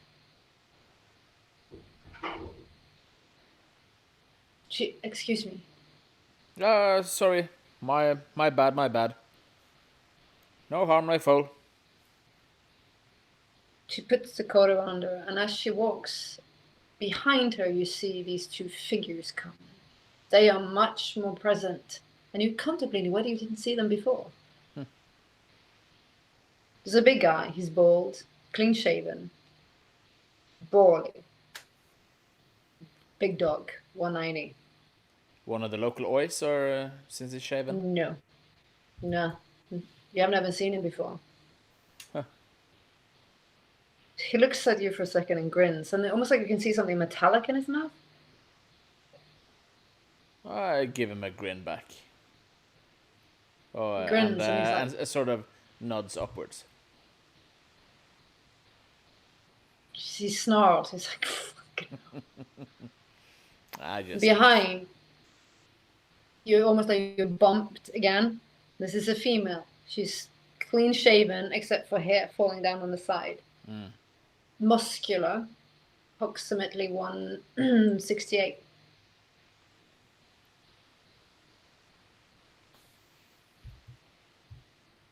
She looks at you and almost like, again, grins. And they almost like give her they a laugh like cheeky wink. hyenas. And Give they her a follow cheeky wink. the small female out.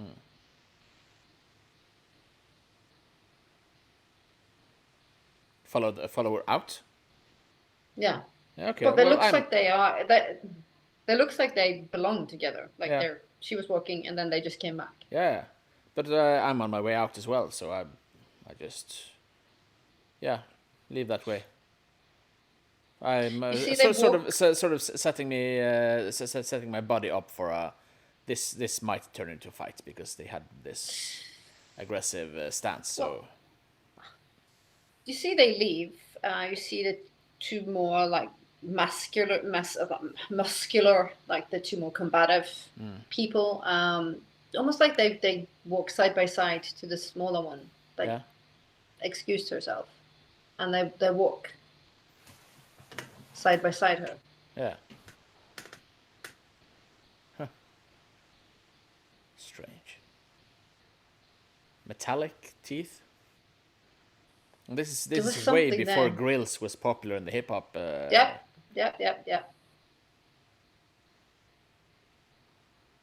Well, I jump in my car. Take off. And head home.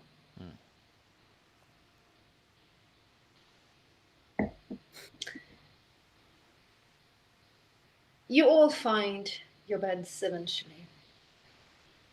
Some sleep silently, some really don't. You all are troubled finding sleep. It's like you are reaching the gates of the other land of slumber, and as you do so, you're grasping for the handle of the door.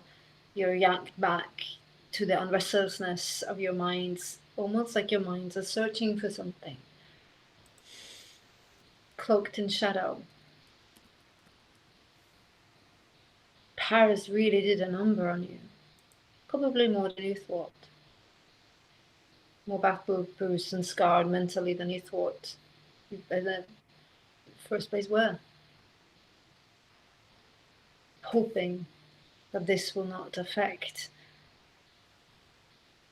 the job coming up in 3 days. Rested or not, you greet the day. But this is where we're going to stop our first episode of Vampire the Masquerade 5th edition, entitled The First Night. Thank you very much for watching. Hope you enjoyed it. I hope my players had fun. This is the mere tiny beginning of a very large campaign.